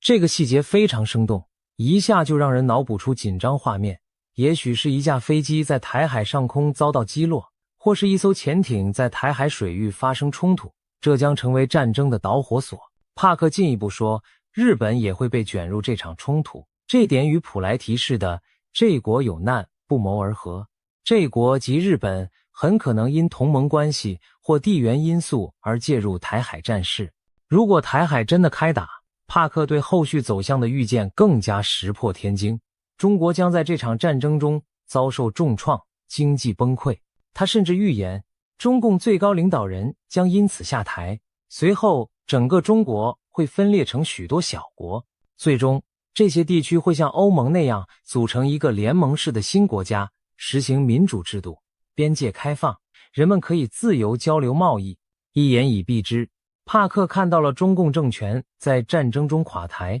中国政局翻天覆地的景象。这番预言可谓惊世骇俗。然而有意思的是，他和之前88万家的说法竟有某种互补印证的味道。88万家说大陆接管台湾，世界大战，全球经济衰退。帕克说中国因战争崩溃，政权更替，社会重组。两人角度不同，时间线稍有出入，但都指向台海冲突引爆东亚乃至全球大乱局，以及中国自身在劫难逃。而经济层面，帕克预言中国经济崩盘，中共垮台，88万家则预言全球金融危机，不约而同地把2026形容成旧秩序崩解之年。如果真如他们所言，那将是我们这一代人从未见过的大巨变。要知道，中国是当今世界第2大经济体，13亿人口，一旦政局巨变，其影响之深远难以想象。这也让人想到一句中国俗语，不是不报，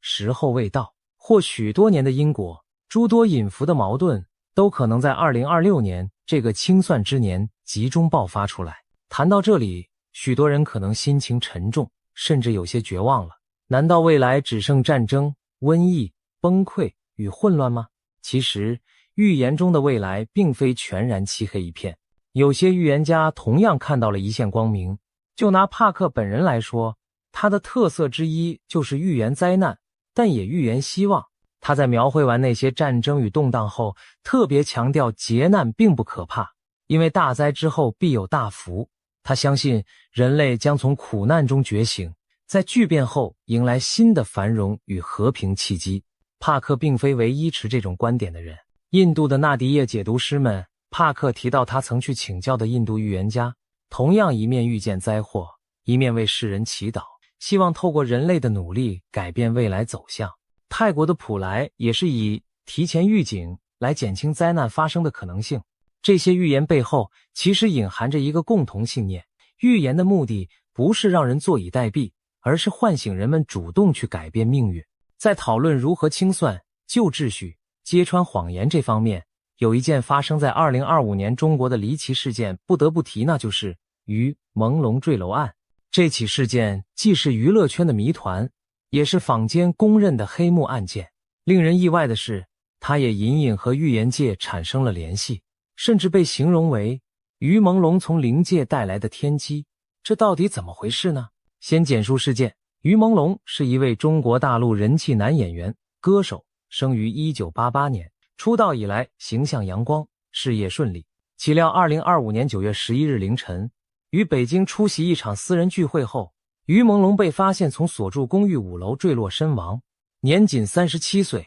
消息一出，举国震惊。当天傍晚，他的工作室发布公告证实死讯，并恳请外界给予家人空间。官方对此事的结论是酒后失足意外坠楼。警方声称，经现场调查和尸检，初步排除他杀嫌疑。然而，这种草草定性的处理，非但没平息外界质疑，反而引发更多猜测与不满。一时间，网络上众说纷纭，许多人觉得事情没有那么简单。为何大众不相信这是单纯意外？因为疑点实在太多了。根据坊间流出的零星消息，于朦胧坠亡案牵扯出复杂的人脉与黑幕，神秘饭局与失联。传闻于朦胧在出事前几天被某大人物邀请参加了一个饭局，有人说那是个圈内权贵的私人派对。之后的几天，他疑似与外界失联，有传言称他在那几天遭到限制人身自由。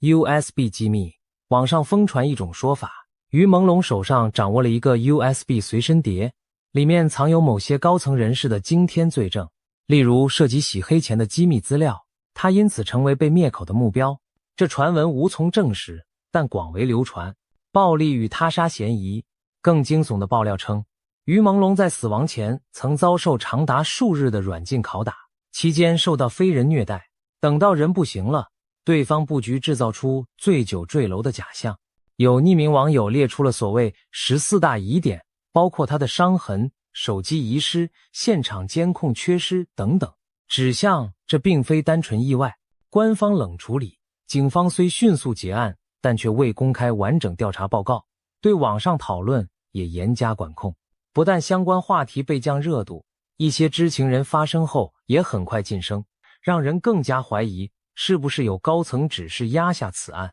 总之，于朦胧之死在中国成了一个禁忌又扑朔迷离的话题，很多普通人感到悲愤，一个年轻明星就这样不明不白走了。如果真有黑幕，难道就永远没人为他讨回公道吗？然而，正如那句话，天理昭昭，疏而不漏，不少人相信此案终有真相大白的一天。令人意想不到的是，对于朦胧案的真相，预言界也插手进来了。刚才提到的帕克在预言2026是清算之年时，有一条重点，许多谎言将被揭穿，许多真相会曝光。有预言爱好者就联想到，会不会于朦胧案就是其中一桩要被揭穿的惊天谎言。不仅如此，前面我们说到印度最神秘的预言流派纳迪叶，恰好就有纳迪叶解读师声称，他们在古老的预言梵文叶片中看到了于朦胧事件的结局。据说纳迪叶的记载显示，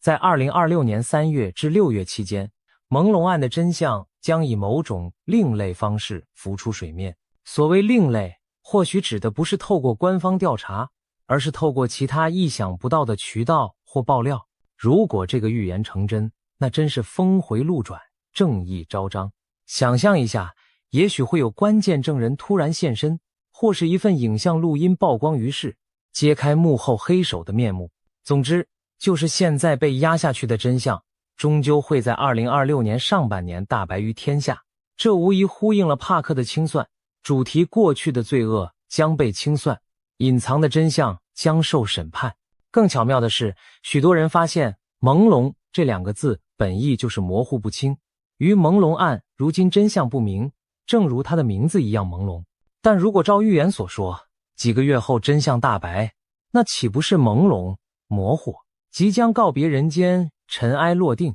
这也难怪有预言视频以只剩几个月，朦胧将告别地球，人间大劫倒数为题，暗喻朦胧之物散去的时刻，就是人间大灾结束倒计时的时刻。听起来令人毛骨悚然，却也给人一丝痛快，因为至少冤死者的在天之灵也许可以瞑目，而整个人类社会也将因清算黑暗而迎来新生契机。有人大胆猜测，或许于朦胧的在天之灵也在冥冥中协助这一切。毕竟假如真有灵界，他年轻冤屈的离世，灵魂必然不甘。也许正是他透过某种灵界渠道，把关键的天机讯息传递给了世人，比如通过纳迪叶，或者通过其他通灵者来揭露自己的死因和背后黑幕。这将是于朦胧留给世人的第一条来自灵界的天机，那就是再浓的迷雾也终将散去，真相与正义终将来临。当然，以上关于朦胧案的预言性解读，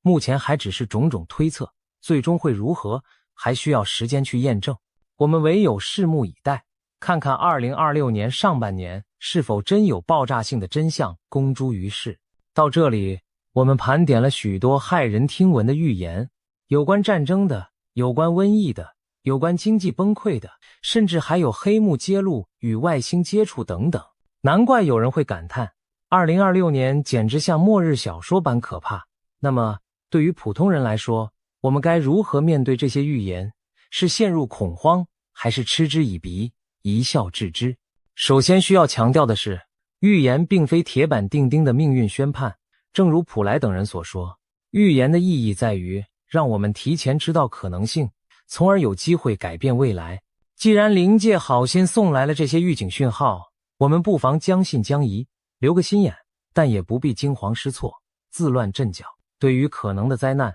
我们可以做哪些务实的准备呢？居安思危，备而不用。就像普莱建议的，准备一些紧急物资总是好的，家中备一个紧急医药包、手电筒、收音机、瓶装水和干粮等，以防万一。这在任何灾害中都用得上，哪怕最后平安无事，这点准备也不算浪费。关注国际局势，如果台海局势持续紧张，旅行计划就要审慎评估，尤其避免去可能的热点地区。如果真的出现突发情势，保持冷静，遵从官方疏散指示，对谣言要有判断，不轻信煽动，照顾好自己和家人。瘟疫方面，除了物质准备，更要注意卫生习惯和身体健康，提高免疫力，多运动，备好常用药品。当流行病有苗头时，该戴口罩就戴口罩，该减少聚集就主动配合。经过新冠疫情的洗礼，我们对这些已不陌生。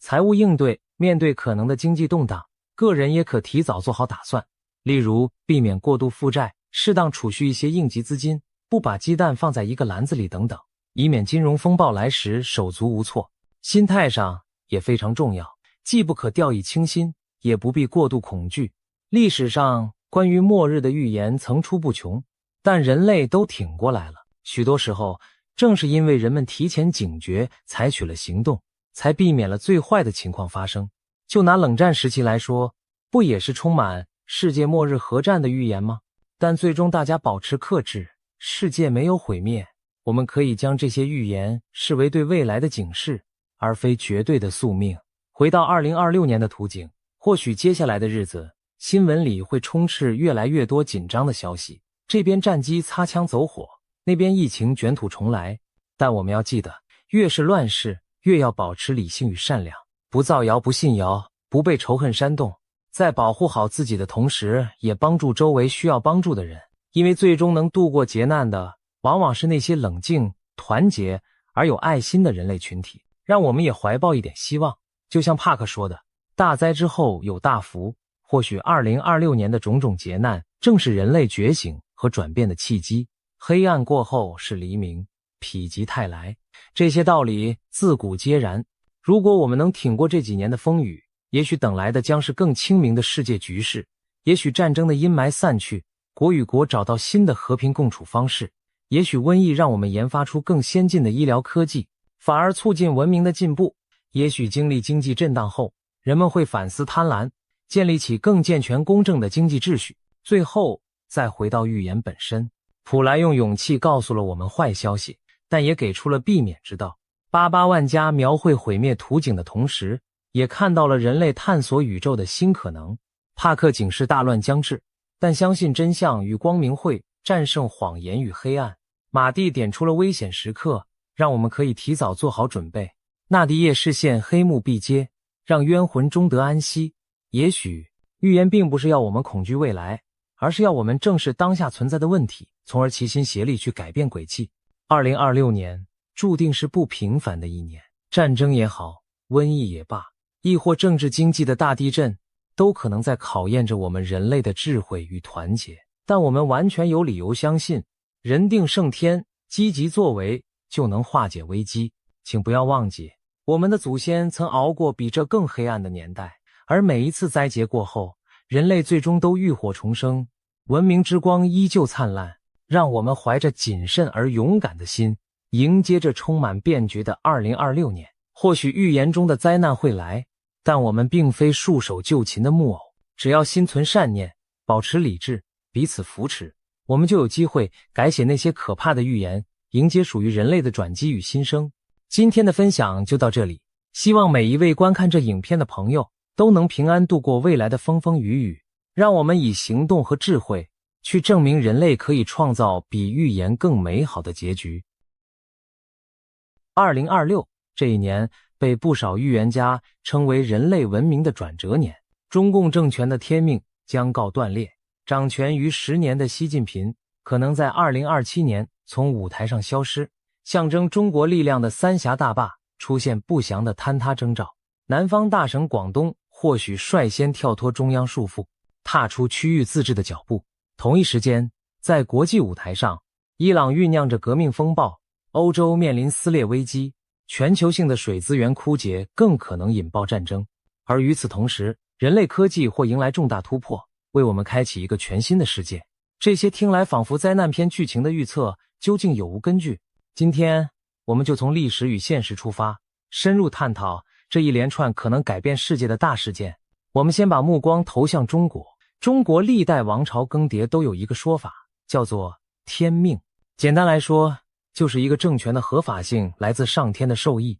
但当这个朝代的德行不足，民心丧尽时，上天就会以种种灾异示警，预告王朝气数将尽。民间俗话称天垂异象，国将兴衰，说的就是这种观念。比如史书记载，朝代末年往往灾祸频仍，例如大旱、洪水、瘟疫、蝗灾接踵而至，被视为老天对暴政的谴责。回顾近年中国所发生的事情，令人不禁联想到这套传统理论。就拿2020年至2023年间来看，中国接连遭遇疫情肆虐、大范围洪灾与旱灾并存、经济下行压力剧增等挑战。长江在夏季干涸见底，荆楚大地爆发特大洪水，北方多省遭遇罕见沙尘与冰雹。不少网友戏称，这几年简直是十灾八难涌向中国。而更耐人寻味的是，天空中也出现了古人眼中改朝换代的异象。例如2022年底，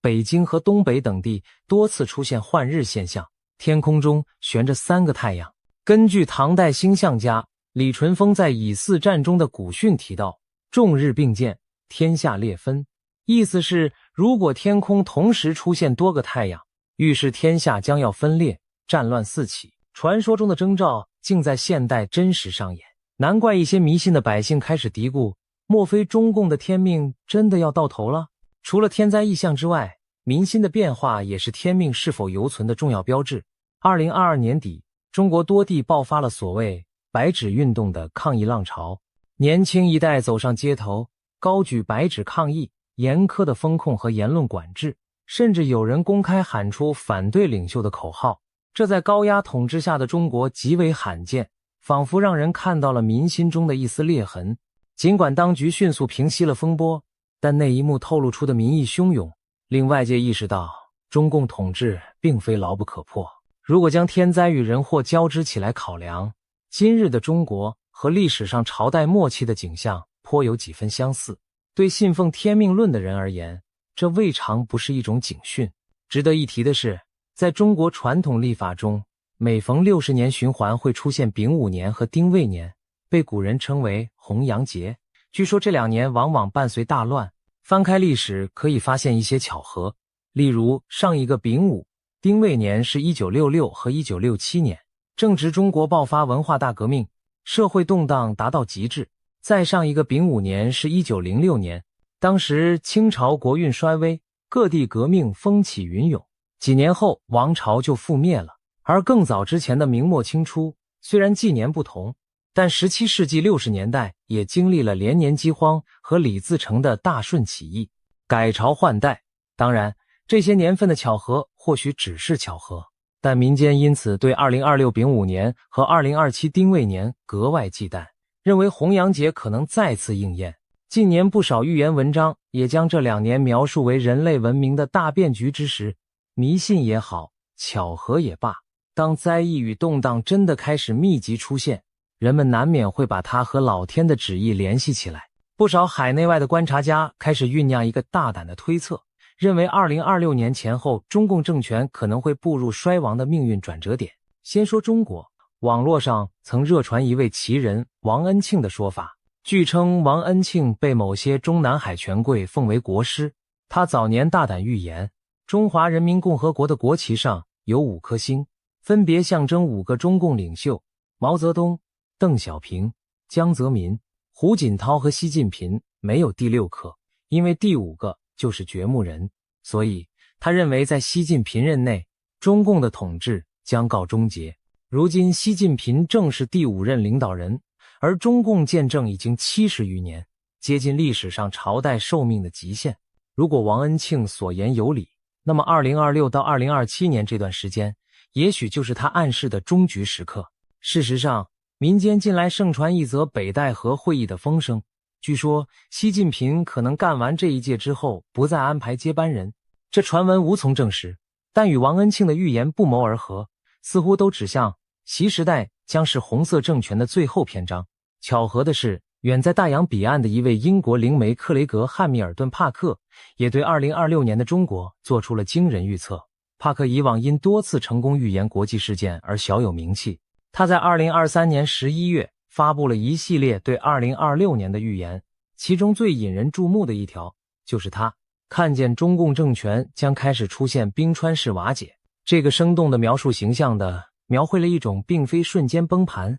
而是逐渐分崩离析的局面。简而言之，中央政权的控制力将一点点削弱，地方和社会的裂痕日渐扩大，最终整个体制如冰川融化般土崩瓦解。帕克甚至暗示习近平的个人命运也将出现重大变局，也就是说，在他的视野里，2026年或将标志着中国集权统治开始走向终结。耐人寻味的是，帕克同时预言了一系列独裁政权的倒台，包括他看见伊朗将发生革命，古巴政权出现变天等等，仿佛世界将进入一个威权政治大洗牌的阶段。东西方不同背景的预言居然在时间点和内容上高度吻合，让许多人既感震惊又期待。当然，预言终究只是预言，撇开玄学不谈，我们不妨从现实条件来分析，中共政权是否真的可能在未来数年陷入失控。首先是经济压力，中国经济近年增速放缓，失业率特别是年轻人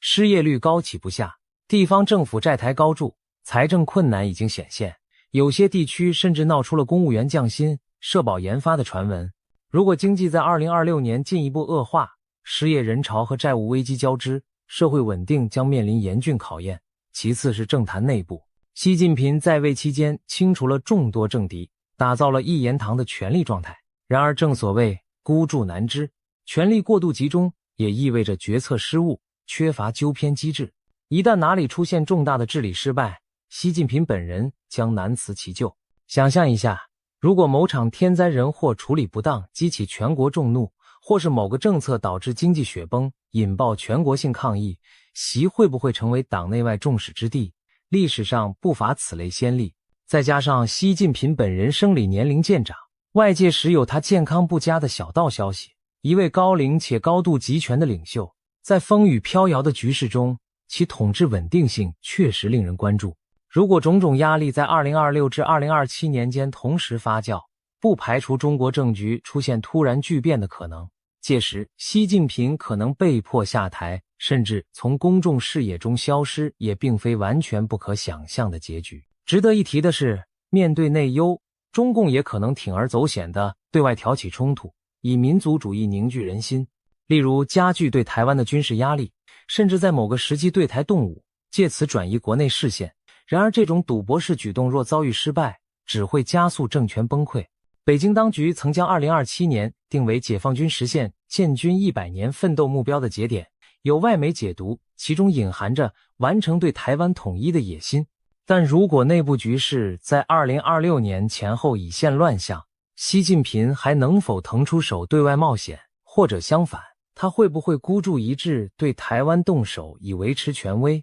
这些未知数都为未来增添了更多变数。谈到可能颠覆中共政权的因素，除了人事和政治，本身具有象征意义的重大工程若出现危机，往往对民心与政权信心的打击更是巨大。这其中不得不提长江上的三峡大坝。三峡大坝是目前世界上规模最大的水坝工程，号称能抵御万年一遇的洪水。然而自从建成以来，它的安全性和种种负面影响就一直饱受争议。早在兴建之初，水利权威黄万里教授就曾预言三峡工程将带来12项灾难性后果。如今10数年过去，黄老预言中的前11项几乎都已应验，例如下游河岸坍塌、航运受阻、百万移民问题、泥沙淤积、水质恶化、生态失衡、地震隐患等等。一共只剩下最后一项，也就是他最不愿见到的一幕，大坝最终可能不得不被炸掉。尽管官方从未承认大坝存在生死攸关的危机，但近年来一些迹象令人不安。2020年夏季，超历史极值的长江洪水压境，三峡坝区一度承受了前所未有的入库流量，所幸涉险过关。事后有海外卫星照片显示，大坝疑似发生轻微变形，虽然中国专家解释那是正常弹性，但仍引发轩然大波。接着2022年又发生长江中下游罕见干旱，三峡库区水位骤降，显露出库岸滑坡的隐患。可以说，大坝正经历极端天候的反复考验。而在中国传统风水观中，三峡大坝更被一些术数家斥为斩断龙脉之举，认为此举逆天而行，终将折损国运。不管风水之说是否可信，三峡工程象征着中共治下人定胜天的骄傲。如果有一天它出现重大事故或结构性损毁，将在国内外造成极大震撼。上亿人口赖以为生的长江流域将陷入浩劫，而这样的灾难无疑会被舆论解读为天谴，把中共政权的威信彻底冲毁。难怪坊间流传着一句话：三峡若垮，中共必亡。可见三峡大坝早已超越一座水利工程的意义，而被看作中共国运的象征之一。如今各种征兆叠现，让人不寒而栗，不禁想，会不会真的有那么一天，假如北京的中央权威真的因某种巨变而示威，中国的政治版图将如何演变？有一种推想是，中国可能重回群雄割据的局面，各地区出现实质上的自治甚至独立倾向。而在这之中，广东这样的沿海发达省份被许多人点名，认为可能是率先迈向区域自治的领头羊。为何是广东？首先，广东历史上就是变革风气最先吹拂之地，晚清以来的多次革命运动，如辛亥革命、护法运动，广州都曾是策源地。民国时期，广东也一度成为军阀割据时代的半独立政权，由陈济棠等地方实力派经营自治。这片岭南大地民风开放，与中央朝廷的联系相对松弛。其次，广东经济实力雄厚，改革开放以来累积了巨大的物质基础和国际联系。若中央政府瘫痪，广东有能力自成一体，继续运转，反而那些财政依赖中央补贴的欠发达内地省份才更难独立支撑。再者，广东毗邻港澳，吸收了较多民主法治的观念熏陶，广东人对自由和自治的向往可能比内地其他地方更强烈。即便在严厉管控下，我们依然能从互联网舆论中窥见一丝端倪。有人半开玩笑地自称广东公投独立，虽然这类言论很快被删除，但它的出现本身耐人寻味。想象一种情境，当中央陷入瘫痪，各地军警各自为政时，珠三角地区的领导人为了维护秩序，很可能以地方自治的名义组建新权力架构，实际上脱离北京控制。这并非天方夜谭，100年前的中国军阀割据就是如此开场的。广东作为经济最活跃的区域，一旦带头先走一步，其他长三角、环渤海等富庶地带也可能纷纷效仿。如此一来，一个中央集权的中国将分化为若干实际上的区域政权，各自为政。从某种角度看，这或许是集权崩解后避免全面内战的幸运剧本，各地能相对平稳地过渡到自治状态，而不是陷入无政府混乱。不过，这种局面对习近平这样强调统一的领导人而言，无疑是无法接受的最坏结局。因此，未来几年广东等地与中央的关系走向将成为判断中共政权是否江河日下的一个风向标。如果我们真的看到地方开始公然违抗中央指令，自行其事，那就说明天命真的降临到尽头了。从以上种种迹象与推演来看，2026年前后中国内部确实存在巨变的可能性。当然，这些还只是围绕中国的剧本。此时此刻，让我们把视野放宽，看看世界其他地区正在酝酿的动荡与变局。或许巧合的是，他们与中国的巨变可能前后呼应，构成全球范围内的震荡。首先是中东的伊朗，这个拥有深厚文明底蕴的波斯国度，在21世纪的今天依然实行着严苛的神权统治。然而暗流涌动，伊朗社会对现政权的不满早已积蓄多年。早在2009年，伊朗就爆发过大规模的绿色革命抗议。此后经济低迷和制裁压力下，民众示威此起彼伏。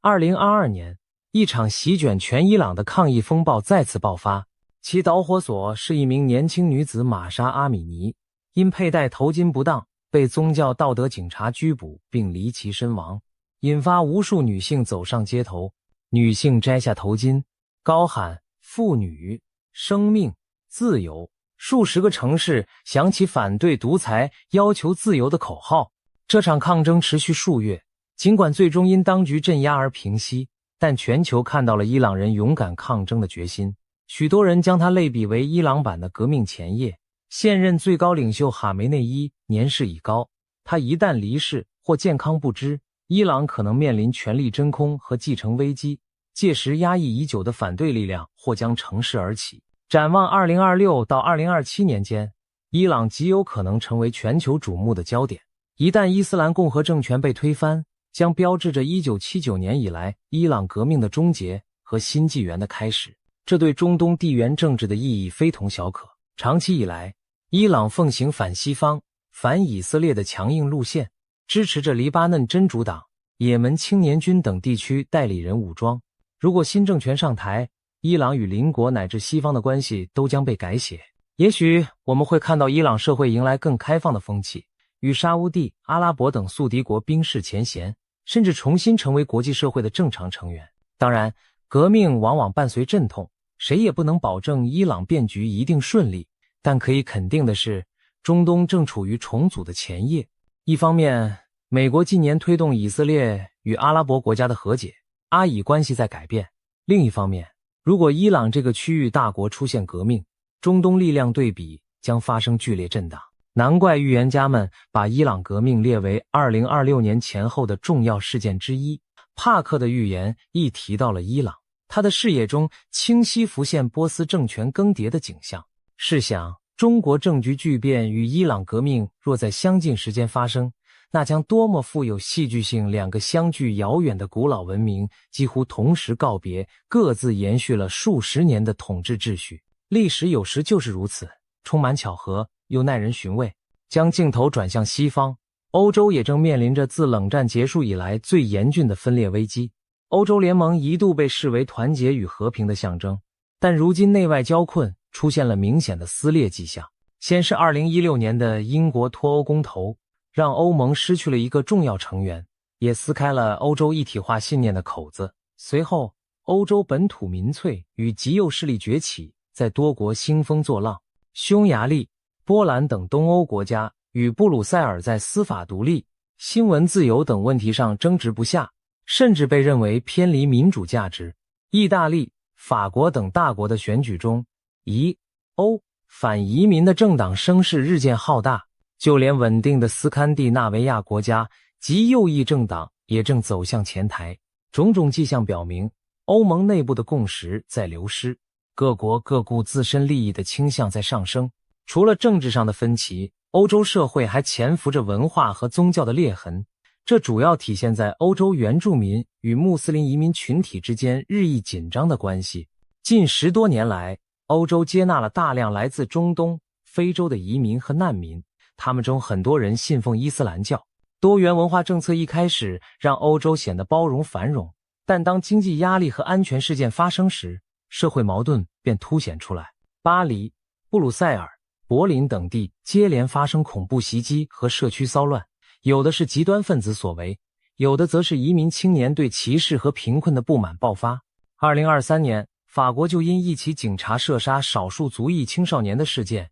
引发全国性骚乱，大批移民背景的年轻人在街头纵火砸车，让整个欧洲为之震惊。这些事件加深了部分欧洲民众对移民群体的疑惧，也助长了仇外的极端民族主义情绪。于是，一方面穆斯林社群感到被边缘化和敌视，另一方面本地居民又觉得自身文化传统受到威胁。在极端情况下，这种双向对立可能引发更猛烈的冲突，甚至带有宗教色彩的对抗。有悲观的观察者警告，欧洲未来不排除出现新宗教战争的可能。当然，多数人认为这种说法过于夸张，但足以说明隐患之严重。经济和地缘因素也在撕扯着欧洲的团结。2022年爆发的俄乌战争大大改变了欧洲的战略环境。欧洲各国在支持乌克兰问题上表面团结，但随着战争持续，分歧开始浮现。东欧的波罗的海国家和波兰因为紧邻俄罗斯，更坚决反俄，而像德国、法国这样的西欧大国，民众对长期制裁和军援的耐心正逐渐减少。一旦战局交着到2025、2026年仍无定论，欧盟内部可能出现两派，一派主张继续强硬到底，另一派倾向寻求妥协停战，这将成为另一道撕裂欧洲的裂缝。此外，能源危机也在考验欧洲。自俄罗斯切断对欧天然气供应后，欧盟国家在能源问题上虽制定了共同方案，但私下里各自为政的现象并不鲜见。2022年的冬天，德国等富国砸下重金抢购天然气储备，引发较贫弱国家的不满。未来若再遇能源短缺，一些国家可能不顾他国而自行其事，例如限制能源出口或囤积燃料，重演疫情初期争夺防疫物资的一幕，进一步侵蚀成员国间的互信。综上所述，欧洲昔日那种你中有我，我中有你的团结，气氛正日渐淡薄。展望未来几年，我们可能看到欧盟变得愈发松散无力，甚至不排除某些国家步英国之后尘退出联盟。欧元区和申根区也面临压力测试，如果经济再度陷入衰退，各国很可能为了自保违背共同体原则。毫不夸张地说，欧洲正站在团结还是分裂的十字路口。欧盟的解体不再是天方夜谭，而是许多欧洲人开始讨论的现实可能性。有人担心，一旦欧盟真走向分崩离析，整个欧洲大陆将陷入各行其事、缺乏协调的混乱状态，这对全球秩序也是巨大的变数。这种撕裂也许不是像2次世界大战那样的热战，而是一种慢性瓦解，政治上各行其事，社会上离心离德，文化上分庭抗礼。它将极大削弱欧洲在国际舞台的影响力，也让世界局势更添不稳定因素。除了人为的政局变动，未来几年另一个可能引发全球动荡的因素，竟是我们赖以生存的自然资源水。随着气候变迁和人口增长，全球许多地区的淡水供应正面临前所未有的紧张。科学数据显示，2025年前后，世界上1半以上人口将遭遇季节性或长期性的缺水困扰。水资源短缺不仅影响日常生活，更牵动粮食安全和能源生产。因此，各国之间围绕江河湖泊的争夺愈演愈烈，水战争的阴影开始浮现。非洲和中东是水资源冲突最明显的地带。举例而言，北非的尼罗河养活了埃及9000万人口，被埃及称为生命之河。但上游的伊索比亚近年修建了巨型水坝复兴大坝，打算拦蓄尼罗河水发电和灌溉。埃及担心这将严重威胁下游用水，一度扬言不惜一战也要捍卫尼罗河流量。尽管双方在国际斡旋下多次谈判，但迟迟无法达成长久协议。如果未来伊索比亚强硬推进蓄水计划，而碰巧逢上干旱年景，造成埃及水荒，埃及极端势力很可能推动政府采取军事行动，如空袭大坝等，那将是典型的为水开战。一旦这一先例出现，地区局势将极其危险。中东地区另一些河流也存在类似问题，例如土耳其在幼发拉底河和底格里斯河上建坝，引发下游叙利亚、伊拉克的不满。约旦河流域的水资源分配也是以色列、约旦、巴勒斯坦争执多年的焦点。如果气候加剧干旱，这些矛盾可能突破外交框架而演变成冲突。在亚洲、南亚和中亚，也有多条河川成为潜在火药桶。印度和巴基斯坦共享着印度河水系，虽然有历史悠久的分水条约，但随着克什米尔地区局势紧张和水量减少，印巴双方屡屡相互指责对方浪费或节流。谁都知道，印巴本就是一对宿敌，如果再因水问题激化敌意，后果不堪设想。再看中国和南亚其他邻国，中国掌控着喜马拉雅山脉众多河流的上游，包括雅鲁藏布江和湄公河等。中国在西藏地区兴建水坝，也引起印度和东南亚国家的戒心。尽管目前还没有酿成直接对抗，但未来水资源更紧缺时，不排除各国因争夺水源而爆发冲突。此外，气候变化导致冰川融化减缩，进一步削弱河流的稳定流量，也会让本就紧张的水分配变成你死我活的零和博弈。联合国曾经警告，21世纪的战争很可能将因水而起。更广泛的水危机与粮食、移民问题也在相互交织。撒哈拉以南、非洲和中东地区如果持续干旱，将有越来越多人无法为生，不得不背井离乡，迁往水源较充沛的地区。这种气候难民潮有可能冲击邻近的欧洲和亚洲国家，加剧地缘压力。一些内战的爆发背后同样有水资源因素的助推，例如达尔富尔冲突、叙利亚内战，在动荡前都经历了严重干旱和农业欠收。可见水资源短缺不仅可能引发国与国之间的战争，也会成为国内动乱的导火索，进而波及区域稳定。人类如果无法妥善管理这一最基本的资源，未来的冲突图景将会更加令人担忧。读到这里，您可能不禁感到有些压抑。从中国的政权危机、地缘革命到欧洲纷扰，甚至水战阴云，未来几年仿佛充满了动荡和灾祸。然而，历史的画卷并不只有灾难和冲突的色彩，往往在最黑暗的时刻，人类文明也在孕育新的希望。我们不能忽视另一个平行发生的重要进程，那就是科技的突飞猛进，正为我们打开一扇通往新世界的大门。近年来，人类在科学技术领域取得的突破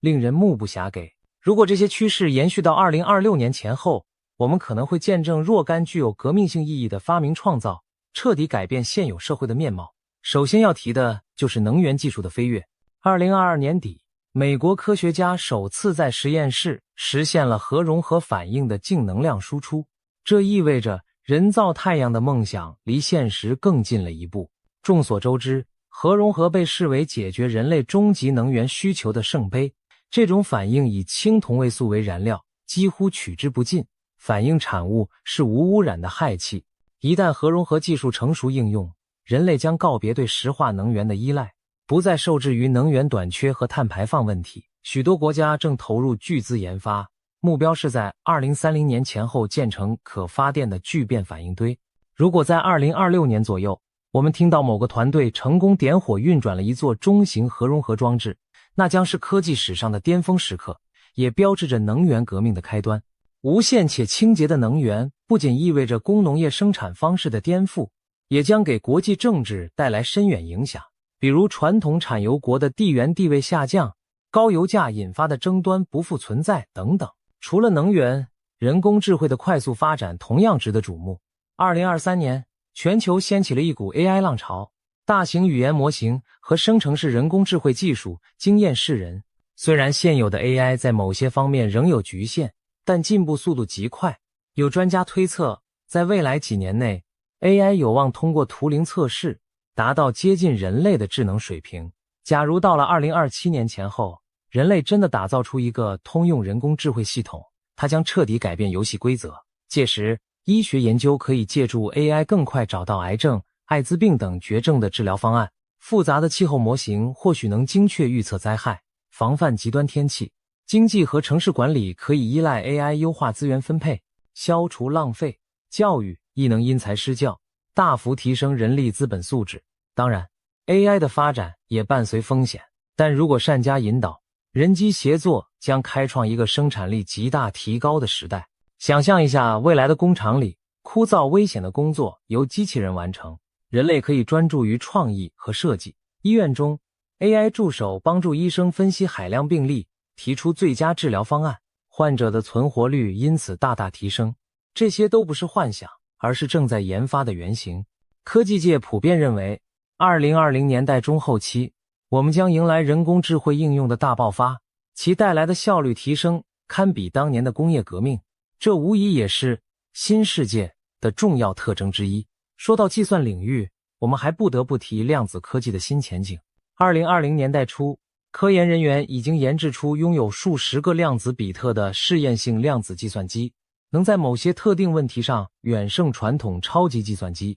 随着量子纠缠控制和纠错技术的进步，量子计算有望在未来几年取得量子霸权，解决传统算法无法应对的复杂难题，例如高难度的新材料模拟、密码破解、优化调度等，都将因量子计算的强大算力而取得突破。谁掌握了实用化的量子计算，谁就可能在下一代科技竞赛中夺得先机。通信技术方面，第6代移动通信技术，也就是 6G， 正紧锣密鼓的研发中。6G 网络预计将比 5G 快数十倍，实现真正的万物互联和毫秒延迟。这将带来虚拟与现实深度融合的全新体验，例如超高清全息通话、沉浸式元宇宙应用、无处不在的自动驾驶协同，都有赖于 6G 的高速率和低延迟。一旦 6G 在2020年代末开始部署，整个社会的连接形态将再度跃升一个档次，人们的工作、娱乐和社交模式都会被重塑。在生物医学领域，基因工程和再生医学的进展同样振奋人心。自从人类基因组计划完成、基因编辑工具 CRISPR 问世以来，我们正逐步解开生命的密码。科学家已经能够修改致病基因，研发个性化的基因疗法。一些曾经无解的遗传病，如血友病、肌萎缩症等，如今透过基因编辑技术找到了治愈希望。再生医学方面，利用干细胞培育器官组织的技术日渐成熟，用人造器官来替换病变组织不再只是科幻桥段。这意味着人类寿命有望进一步延长，生命质量大大提高。试想，癌症不再是不治之症，老年痴呆可以被预防甚至逆转，那将是多么不同的社会。许多老龄化国家的困境将迎刃而解，人们在更长的寿命中依然保持健康活力。当然，新技术带来伦理挑战，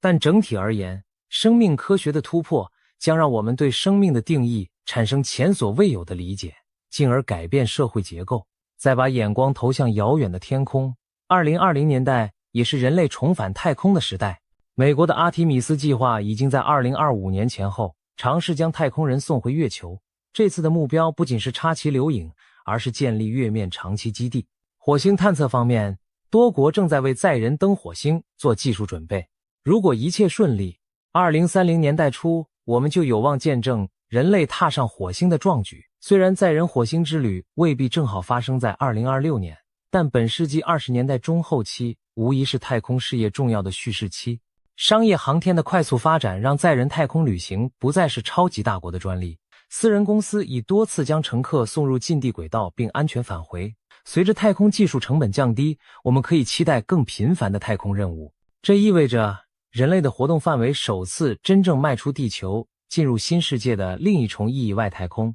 长远来看，太空资源的开发将为人类文明带来新的增长空间，例如开采小行星上的稀有金属，或在月球上开发大量的氦三燃料等等。虽然这些愿景尚需时日，但现在正是一切的起点。由此可见，2026年前后的几年，可能一方面是动荡不安、战云密布的关键时刻，另一方面又是希望萌芽、突破涌现的创新时代。我们仿佛处在一个旧世界与新世界的交界处，前方的走向未定，既充满危机，也蕴藏转机。这不禁让人想到历史上的某些关键年代，例如20世纪40年代，世界经历战火洗礼，却也催生了联合国体系和战后新的国际秩序。再比如18世纪末，封建王朝在革命风暴中倒塌，随之而来的是民族国家和民主思想的崛起。历史有其惊人的相似之处。今天我们面临的中共政权挑战、全球权力转移和科技革命浪潮交织在一起，很可能孕育出新一轮世界格局的重塑。那么，我们该以怎样的心态来面对这个不确定的未来？或许最好的态度就是保持警醒，但不失希望。一方面要看到问题的严峻性，毕竟任何一个环节的失控都可能给无数生命带来苦难。国际社会需要比以往更紧密的合作来度过这场风暴。另一方面，也要相信人类的智慧和韧性。每当到了最危急的关头，人类往往能激发出改变自身命运的创造力与勇气。也许正是在种种危机的倒逼下，我们将加速采取行动，无论是缓和冲突还是发展新技术，去化解那些威胁文明的难题。最后，让我们回到开头列举的那些惊人预测。中共2026天命断裂也好，习近平2027消失也罢，这些未来场景最终是否会成真，现在下定论还为时尚早。同样，三峡大坝会不会出现异变？广东是否真的带头自治？伊朗的革命之火何时真正点燃？欧洲会否彻底决裂？这一连串问号只能交给时间解答。唯一可以确定的是，我们正生活在一个剧烈变动的前夜，种种征兆都在昭示着旧有的稳定格局正在松动，一个充满未知的新时代渐行渐近。或许若干年后回首，我们会发现2026年前后真的是历史课本上的分水岭，人类由此踏上一条全新的道路。希望那将是一条浴火重生之路，而非万劫不复之路。历史的大戏已然开幕，让我们拭目以待，见证这段不平凡的时代篇章。今天我们来聊聊2026年前3个月潜伏的惊人预言与危机。最近，泰国一位被誉为命中率极高的预言家 Plai 师傅发出最新警告，称2026年将比2025年更为凶险，战火、瘟疫、灾难交织登场，甚至全球经济可能正式失控，人类或将陷入前所未有的生存浩劫。这听起来仿佛末日降临，但他强调这不是危言耸听，而是一场临世启示的紧急提醒。究竟这位预言家看到了什么景象？我们将深入探讨其中奥秘，带各位抽丝剥茧地了解这场预言背后的脉络和意义。他的惊人信息透过网络迅速传播，不仅在泰国国内引发热议，也引起了全球关注。许多网友纷纷讨论预言中 C 国和 T 国到底指的是哪两个国家，还有人翻查过往预言案例来验证 Plai 师傅的可信度。一时间，各种猜测和解析满天飞。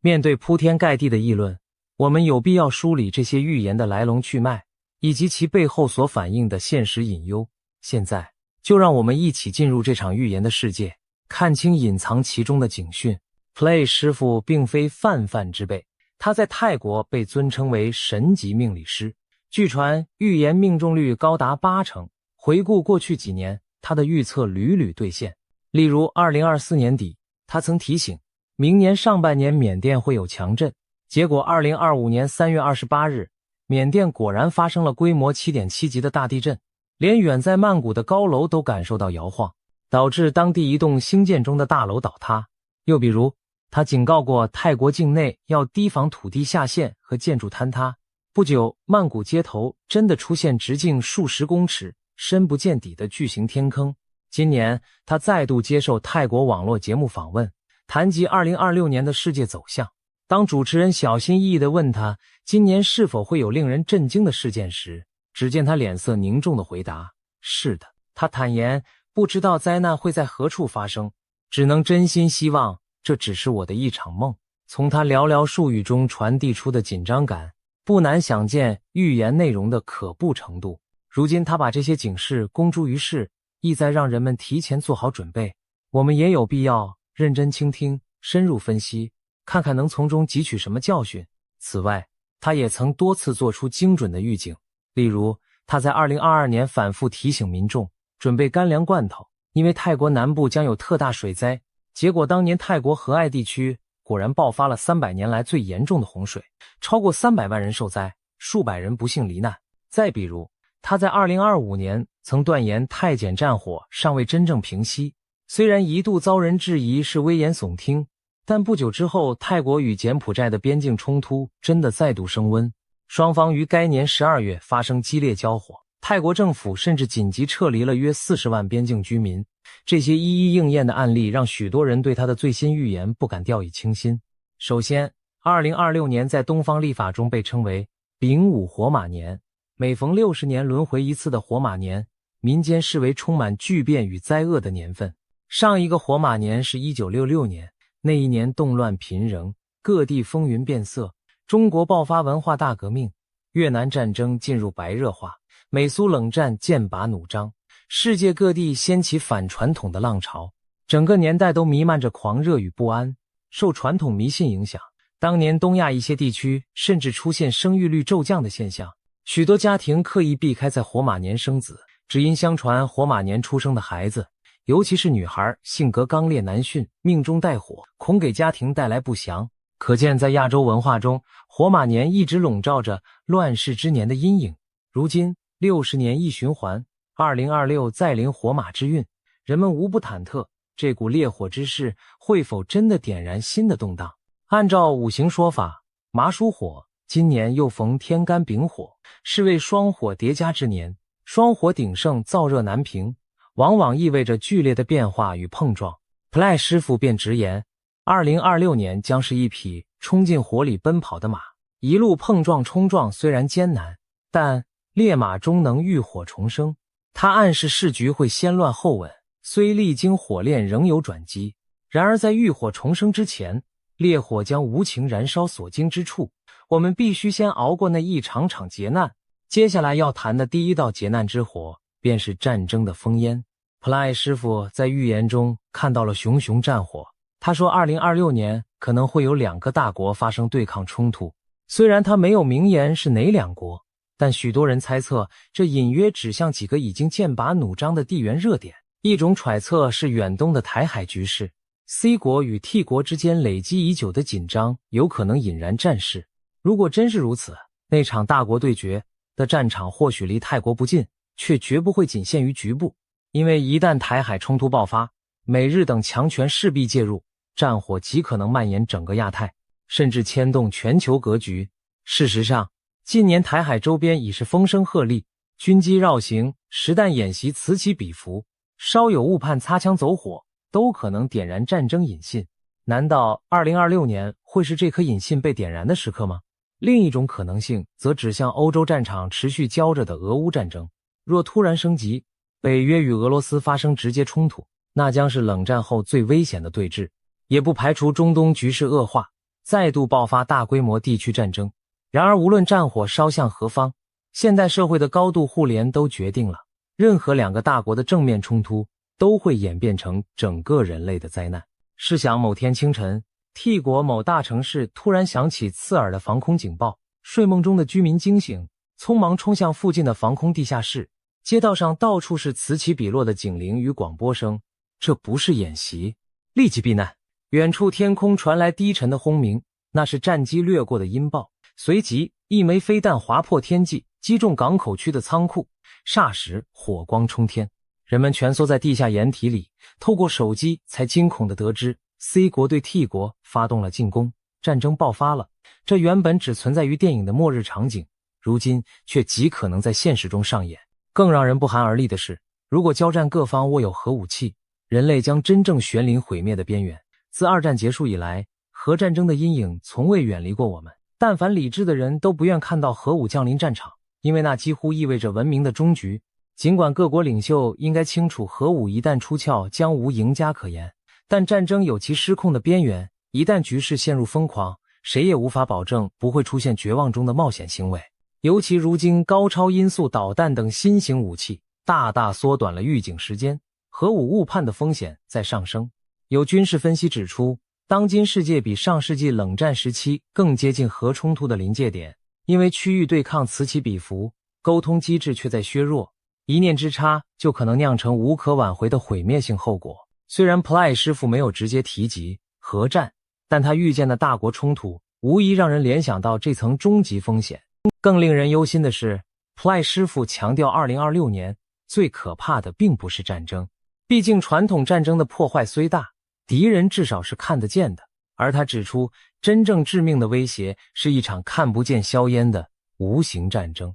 所谓无形战争，指的不是网络攻击或者间谍暗战，尽管这些风险也确实存在，而是潜伏在人群中的生物武器之战。他预言2026年某些地区可能出现一种诡异的怪病，其传染源并非天然，而是人为试验产物，也就是生化武器被偷偷释放的结果。换言之，有幕后黑手可能利用病毒细菌作为武器，在暗处向无辜的人群发动攻击。其实生物武器作为穷国的原子弹，一直是军事史上的隐秘角力领域。过去超级大国都曾暗中研发过炭疽、天花等生化武器，只不过人类尚未大规模体验那种噩梦场景，所以常常掉以轻心。短期内，这类隐蔽战争或许不会造成城市被炸毁的画面，但其伤害却丝毫不亚于传统战争。一场看不见敌人的战争将带来怎样的恐惧？试想某个和平城市突然出现一连串离奇病例，几名年轻人突发重症肺炎入院，肺部感染原因不明，且药石无效。另一头有健康儿童莫名高烧呕吐，迅速脱水休克，医院里人满为患，医生们惊疑不定，因为检验报告显示这不是任何已知病毒或细菌。人们开始怀疑，是否恐怖分子投放了新型病原，或者某种军事试验释放了恶魔。社区陷入恐慌，街头弥漫着看不见的危机。更糟糕的是，在无形敌人的威胁下，人们会开始彼此猜疑、疏远，恐惧和谣言的传播甚至可能比病毒更快，给社会带来二次伤害。如此诡谲的画面，正是这种无形战争的真实写照。深夜的医院急诊室里灯火通明，走廊挤满了咳嗽不止、呼吸困难的病患，医护人员穿着厚厚的防护服在病床间奔走，满脸汗水和倦容。一名中年男子瘫坐在墙角，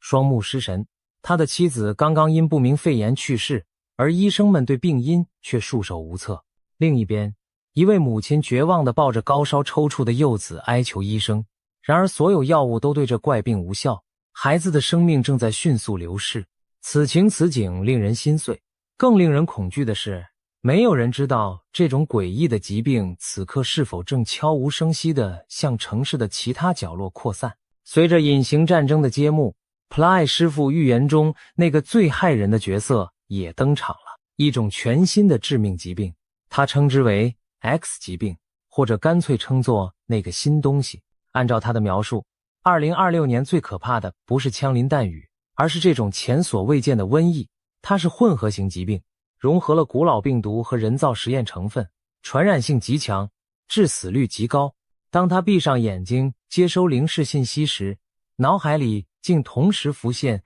结核病和黑死病这两个字眼。结核病曾是19世纪末最凶险的传染病之一，夺走无数生命。黑死病更是14世纪横扫欧亚的大瘟疫，导致欧洲人口至少1/3死亡。如果有一种恶菌结合了结核病的难缠和黑死病的剧毒，将意味着人类医疗完全无力招架。更糟的是，普赖师傅明确指出，这并非自然演化出的新品种病毒，而是带有人为实验室痕迹的产物。换句话说， X 疾病极可能是一种人造的瘟疫武器，也许出自某个秘密研发计划，并被有意或无意释放出来。他没有详细说明病毒如何诞生，但这样的暗示已足够令人毛骨悚然，因为这等于是人类自己制造出了毁灭自身的瘟神。那这场 X 疾病会如何蔓延呢？普赖师傅形容，它不会像电影情节那样同时在全球各处引爆，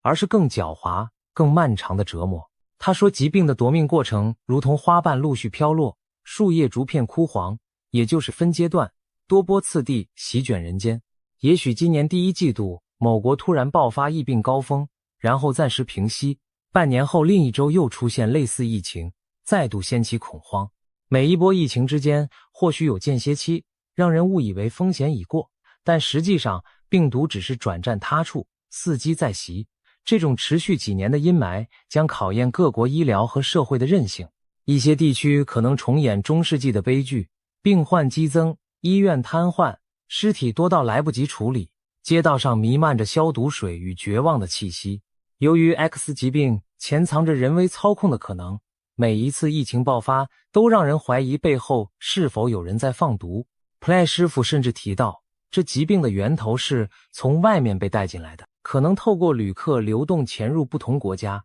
甚至泰国也许会在国外旅客身上发现首批病例。他隐隐暗示原始来源指向泰国以外的某个地区，更具体的地。他曾在节目中比划地图，将手指停在俄罗斯附近，仿佛在提示这场灾厄与俄罗斯周边地带有关。这不禁让人联想起当前国际冲突中的一些传言，例如某些大国被指在战乱地区设有秘密生物实验室，专门研究高致命性病原体。虽然这类说法未经证实，但 Play 师傅的预言无形中让这些阴谋论增添了几分真实感。其实，对于突如其来的未知瘟疫，不仅灵媒在预警，科学界也早有心理准备。世界卫生组织曾在2018年提出疾病 X 的概念，用来称呼未来某个可能突然出现、迅速扩散并造成巨大伤亡的神秘病源。没想到 Play 师傅预言中的 X 疾病与此概念不谋而合。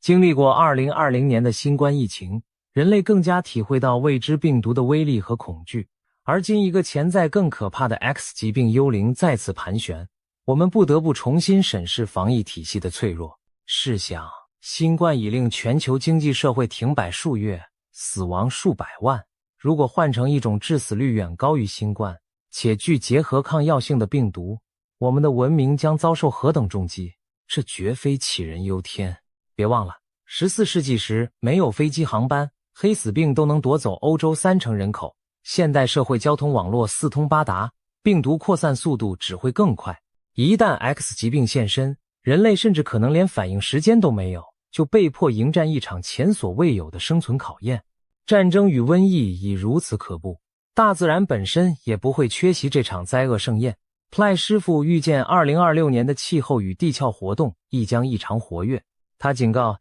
今年雨水过多，极端天气的发生频率将显著提高，仿佛老天在漏水似的，大雨倾盆。一些地方可能反复遭暴雨侵袭，成为风暴常驻的固定路径。地球气候模式似乎正在发生转换，过去相对平静的地区可能变成灾难多发带。他形容仿佛地球的重心发生了偏移，气流分布改变，导致某些地区雨季延长，雨量剧增，而另一部分地区则可能异常干旱高温。其实，科学研究早已指出，全球暖化让天气变得更加极端，酷热的更热，干燥的更干，潮湿的更湿。过去几年我们已经看到征兆，例如2023年北半球夏季创下历史高温，多地森林野火肆虐，浓烟蔽日数千公里。2024年南亚和中国南方又遭遇超长梅雨期，引发严重洪水和山体滑坡。这些事件都在印证 Play 师傅对水与火灾难同步降临的预警。除了气候、地震、火山等地壳灾害在预言中也占据一席之地， Play 师傅指出，2026年只是开始，真正严重的情况会在之后几年逐步浮现。他特别提醒2027年、2028年乃至2030年仍需高度警惕。他认为未来几年地震将更加频繁，其中一部分与某些国家在海上、海底进行的武器试验及演习有关。尤其在地质脆弱的断层带，这类人为动作恐触发连锁地震，进而带来更严重的水灾。例如，如果在断层带引爆大型炸药，可能诱发板块的能量释放，导致周边国家接连发生地震海啸。虽然此说未有科学定论，但并非没有逻辑。即便撇开人为因素不谈，地球本身也积蓄了巨大的能量，等待释放。环太平洋火环带近年来活动频繁，日本、印尼、美国西岸地区的中强震明显增多。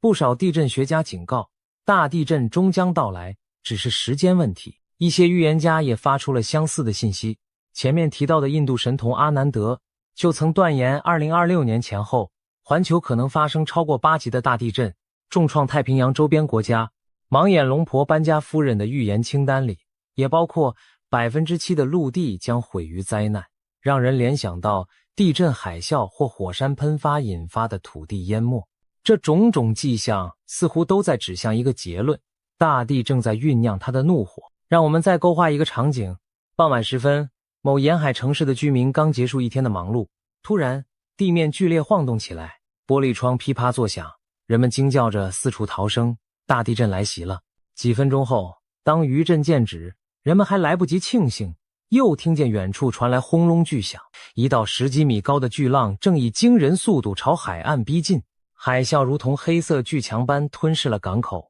猛烈的冲击让高楼倾倒，汽车如玩具般被卷入水中。与此同时，在地球另一端的茂密森林，一场特大野火因酷热干旱而燃起，烈焰照亮半边天空，整片山林化为火海。如果有那么一天，我们在新闻中同时看到这类水与火的极端灾难，也许已不会太过吃惊，因为普莱师傅早已提醒过，这些景象将不再只是电影特效，而可能变成真实的世界写照。如此一来，我们几乎可以描绘出2026年可能出现的极端场景。某个时刻，一边是城市陷入战乱硝烟，另一边是疫病在暗中肆虐夺命。这里洪水泛滥，良田变汪洋，那里野火肆虐，村镇成灰烬。同一时间，金融市场哀鸿遍野，大自然也在无情地收割生命。这仿佛是一幅现代版的启示录，四骑士、图景战争、瘟疫、饥荒、经济崩溃导致的饥饿、死亡，同时朝人类袭来。我们的文明能承受这样多重的打击吗？特别值得关注的是全球经济体系在多重打击下的命运。Play 师傅直言，今年全球经济恐将出现大动荡。他提醒投资者要格外谨慎，尤其警告所有虚拟投资要更加小心。虚拟投资涵盖范围很广，从股票、期货到加密货币等衍生品，都脱离实体资产基础，信心一旦崩溃，便可能化为乌有。他特地点名泰国股市可能剧烈波动，投资人需有心理准备。其实不仅泰国，放眼全球，各大金融市场目前也如履薄冰。经过多年超低利率和量化宽松，各主要经济体累积了庞大的资产泡沫。一旦遇上战争这种黑天鹅事件，资金势必大逃亡，引发股债双杀的金融海啸。回想2022年俄乌战争爆发时，全球股市和大宗商品价格的剧烈震荡只是小试牛刀。若2026年出现更大规模的冲击，市场恐怕将陷入前所未见的混乱无序。经济崩溃会是怎样的一幅景象？试想你走进平日常去的超市，却发现货架几乎被扫空，只剩零星的几样商品孤零零地摆着。你排了2个小时的队，好不容易轮到，却被告知粮食限购，每人只能买2袋米。一旁有人着急地高举钞票哀求，多卖一点食物给他。可是，一叠钞票却换不来，1颗鸡蛋纸币几乎成了废纸。物价飞涨让货币严重贬值。加油站外，汽车大排长龙。由于石油短缺，每辆车只能加有限的几公升汽油，许多人的油箱见底，却无可奈何。银行贴出休业公告，担心挤兑的政府暂停了提款服务。ATM 机里也提不出现金，大家手中的存款仿佛蒸发。街头不时响起警笛声，原来是绝望的人们开始哄抢商店，引发骚乱。武装警察不得不出动维持秩序。当经济体系土崩瓦解，我们惊愕地发现，原来现代文明的日常秩序竟如此脆弱，一夕之间就能崩解成弱肉强食的混乱局面。我们可以试着描绘全球经济正式失控的景象。届时各国股市接连熔断，交易所被迫暂停买卖，以防止恐慌蔓延。银行面临挤兑风险，民众排长队提取现金，政府不得不祭出资本管制措施。国际贸易体系陷入瘫痪，港口码头空空荡荡，货轮因战争风险无法靠岸，能源价格飙涨至难以承受的程度，加油站实施配给制，人们需要凭票加油。粮食出口国囤积居奇，限制粮食输出，导致粮价数倍上涨。进口依赖的国家出现缺粮危机，许多家庭吃饱肚子都成了难题。伴随商品短缺而来的是通货膨胀的狂潮，纸币贬值如同废纸，人们可能得揣着一大袋钞票才能换回一条面包。当经济秩序失控，对普通人意味着什么？意味着失业潮和购买力暴跌，意味着房贷车贷再也还不起，也意味着政府的救助能力大幅削弱。到那时，维持生存将取代追求发展成为社会的首要目标，我们将真正步入生存模式。当然，经济崩盘带来的不仅是物质匮乏，社会秩序也将随之瓦解。当生活必需品短缺，治安状况必然每况愈下，为了争夺食物和物资，可能会爆发骚乱与冲突。平日文明守法的市民或许也被迫为了一袋米而与他人争执，甚至演变为街头的肢体冲突。更严重时，一些不法分子趁火打劫，商店遭到洗劫，武装抢劫频发，整座城市的法治秩序荡然无存。为控制局面，政府可能不得不调派军警在街头巡逻并实施宵禁。曾经繁华的都市霎时间仿佛沦为战区，这些混乱场景是我们这一代人难以想象的。正因为看到了那样的未来图景， Ply 师傅苦口婆心地给出了避险之道，其中最引人注目的一点就是买黄金。他认为土地、房产等过去被视作稳健的投资，在大动荡中已不再可靠，因为房子可能毁于灾难或因政策变动而贬值，但黄金永远是黄金。一旦经济崩溃，黄金是唯一公认的硬通货。他甚至建议大家现在就开始购入实体黄金，并且不要一次买太大块，而要分成小单位的金条或金币逐步累积。如此一来，万一情况恶化，拿出小额黄金便于交易，换取生活物资，而不至于拿着1公斤金砖却找不到人能找零。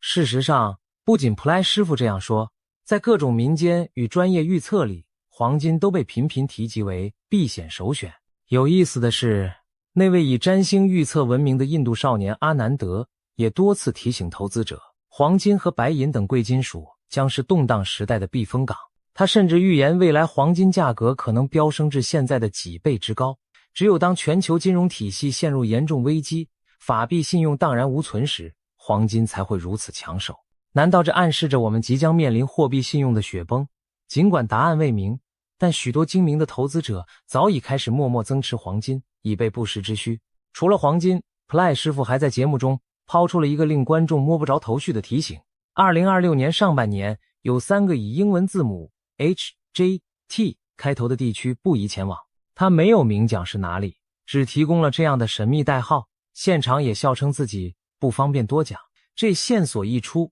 立刻引发媒体和网友的大猜想。有人解读 H 是指 Hong Kong 香港或 Hawaii 夏威夷， J 可能是 Japan 日本或 Jakarta 雅加达， T 则联想到 Taiwan 台湾或 Turkey 土耳其，甚至 Thailand 泰国本身也在候选之列。在众多猜测中，香港、日本、台湾这组组合引起最多共鸣，因为这3地都位于东亚板块，且近年局势敏感。如果把它们放在一起考虑，仿佛勾勒出一幅亚太冲突或灾变的潜在地图。香港是中西角力场，日本是亚太强国，而台湾则是台海风暴眼，三者都可能在战争或灾难中受到波及。也有人认为 H 代表美国夏威夷，毕竟珍珠港的历史教训犹在。若是土耳其，该国正处地震带，今年初才遭强震重创。无论如何，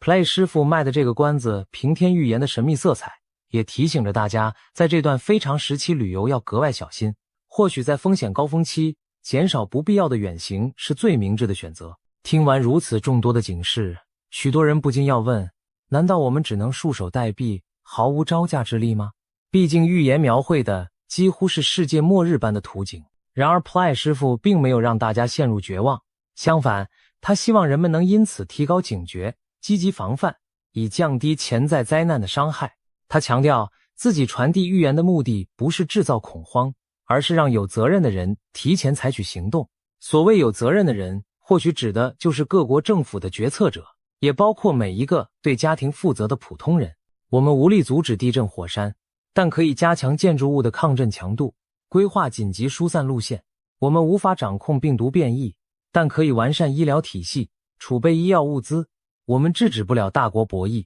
但至少个人可以备好生存必需品，做好最坏的打算。正如泰国文化中的一种信念，若坏事提前说出并引起警觉，人们采取行动后，事情未必会朝最坏方向发展。预言的价值正在于警醒大家，不要掉以轻心，在命运洪流面前争取一丝主动。因此，普莱师傅除了预测厄运，也提出了非常具体的避灾建议。他多次呼吁民众准备急难救助包或逃生背囊，并强调这不是危言耸听，而是真有需要。这背囊应放在家中随手可及的地方，内含一些维生基本物品，如重要证件的复印件、适量现金、常用药物、简易急救用品、手电筒、打火机、哨子、轻便雨衣、保暖毯，以及至少3天份的干粮和瓶装水。一旦发生地震或火灾，需要迅速撤离，拿起这个背包就能保障家庭短期的基本生存，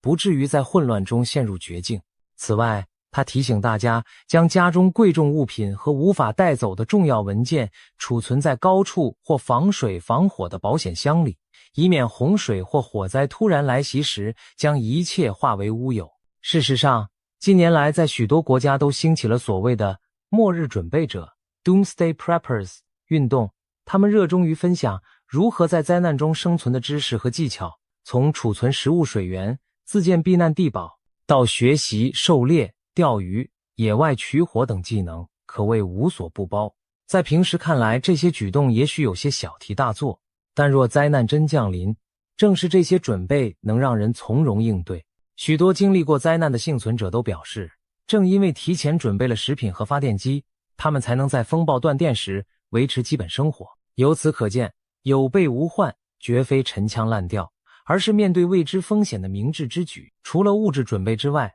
精神态度同样重要。Ply 师傅提到这些预言时，用了一个词来概括背后原因：共业。这是佛教里的概念，指众生共同造作的业力，招致共同承担的恶果。换句话说，人类集体的所作所为引发了这些灾难。比如战争源于人类的贪婪与仇恨，瘟疫大流行往往与人类过度干涉自然、生态失衡有关，极端天灾则和我们长期对地球资源的挥霍破坏脱不了干系。如果真是如此，那预言也是在督促我们反省自身。Ply 师傅强调，真正化解灾劫的办法不仅在于外在准备，更有赖于内在的觉醒和良知。当更多人心存正气，敬畏天地，敬畏生命，或许才能改变共业，让厄运减轻，甚至转危为安。当然，对神明的信仰与祈祷也是许多人在面对灾难时的重要精神寄托。无论信仰何种宗教，保持对天地的敬畏，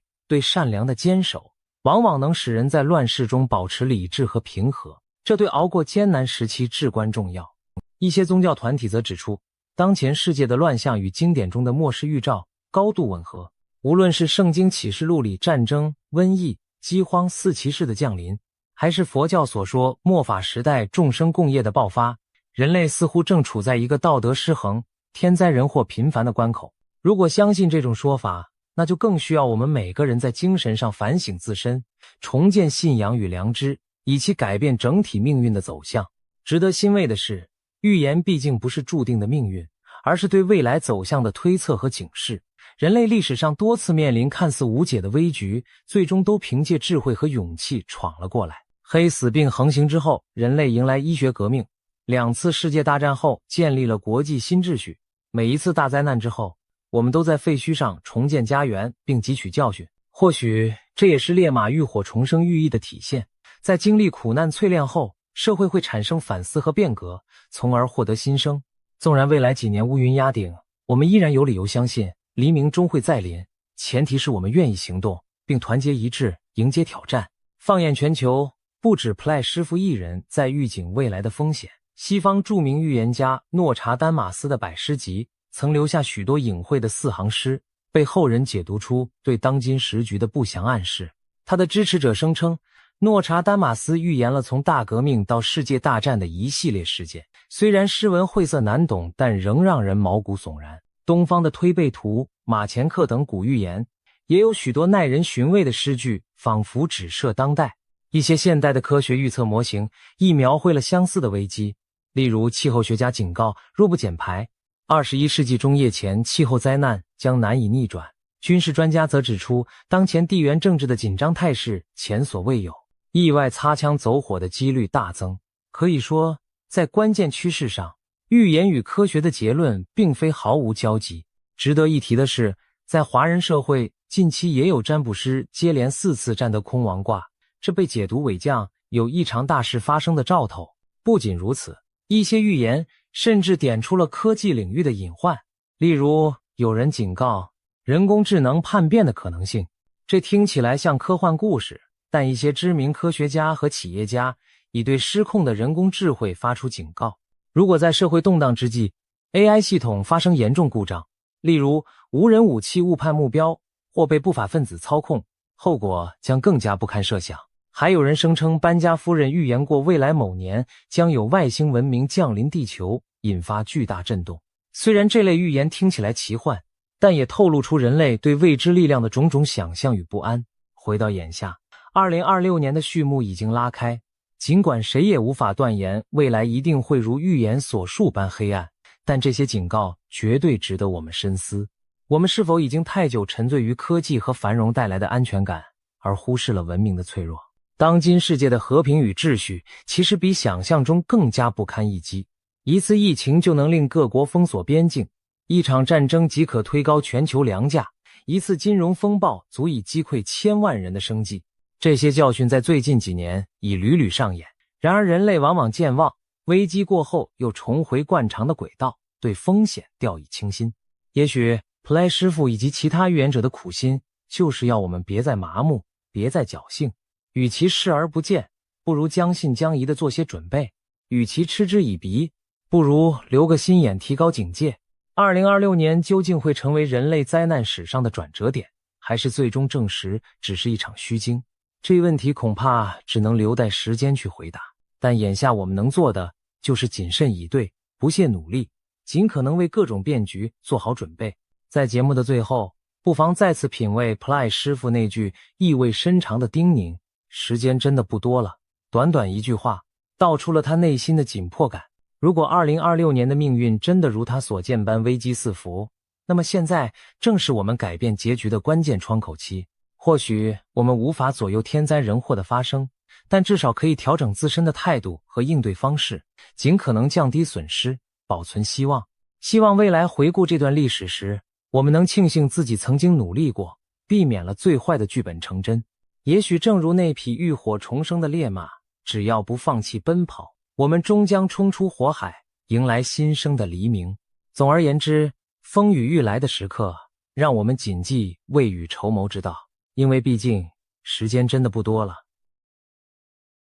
今天我们来聊聊2026年东亚可能出现的大震荡。为什么许多人都说台湾将成为全球焦点？这源自近期甚嚣尘上的一些预言。其中最引人注目的是英国预言家帕克的说法很明确，他直指台海在2026年前后会出现重大军事冲突。但令人惊讶的是，他也强调台湾最终会是安全的。2026年最新的预言讯息已经曝光，内容可谓震撼人心。难道真的如预言所言，中共政权将迎来终局？今天就让我们深入探讨这些预言与现实迹象，看看2026年的东亚究竟会发生什么大事。首先，我们需要了解台海局势为何会成为预言焦点。过去几年，台海紧张情势不断升温，各种军事动作此起彼伏。美国前印太司令戴维森早在2021年就警告，中共可能在2027年前具备犯台能力，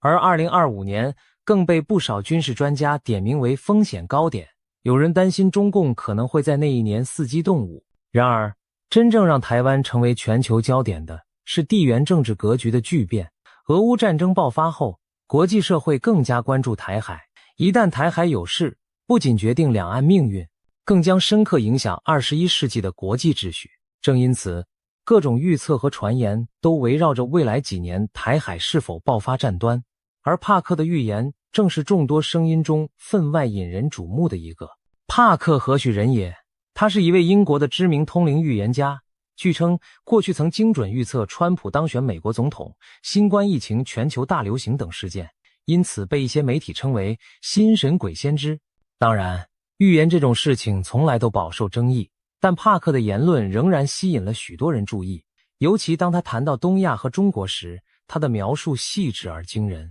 在帕克看来，2026年将是极其关键且充满灾难性的一年，许多重大事件会在这一年集中爆发。我们先从台海军事冲突的预言开始说起。帕克早在2024年初的一次直播中就透露，他看见台湾周边的某个外围岛屿上会出现刀光剑影。他当时形容，就像有人宣布我们夺取了你的一座岛屿那样的场景。这暗示着什么？很可能是中共对台湾控制的外岛发起了某种袭击或登陆行动。台湾有一些外围岛屿，比如位于南海的东沙群岛，或是靠近中国大陆沿岸的金门、马祖等离岛，一直被视为可能的冲突热点。帕克的预感让人联想到，中共也许会冒险夺取其中一个岛屿，以测试台湾和国际社会的反应。更令人细思极恐的是，帕克提到了引发冲突的可能导火索。他说他感觉到可能会有一次意外碰撞事件，一开始或许是飞机在空中相撞，或者潜艇在海中碰撞，甚至两者都有。这种说法并非凭空乱想，因为近年来台海周边已经发生多起惊险的擦枪走火边缘事件，例如中共军机多次危险贴近美军侦察机或台湾军机，有时仅几公尺之差擦身而过。中共军舰也曾在公海上对美军舰做出高速逼近、逼迫改道的动作。每一次惊险画面曝光，都让人捏一把冷汗。一旦任何一方计算错误发生擦撞坠毁，后果难以想象。帕克正是担心，终有一次这种近距离测试会出意外。试想，如果某架战机在台湾周边领空被撞下来，或者某艘潜艇在台海擦撞沉没，相关各方会不会误判为攻击行为？届时怒火上冲之下，冲突就可能一触即发。帕克甚至将这种场景类比为第三次世界大战的导火索，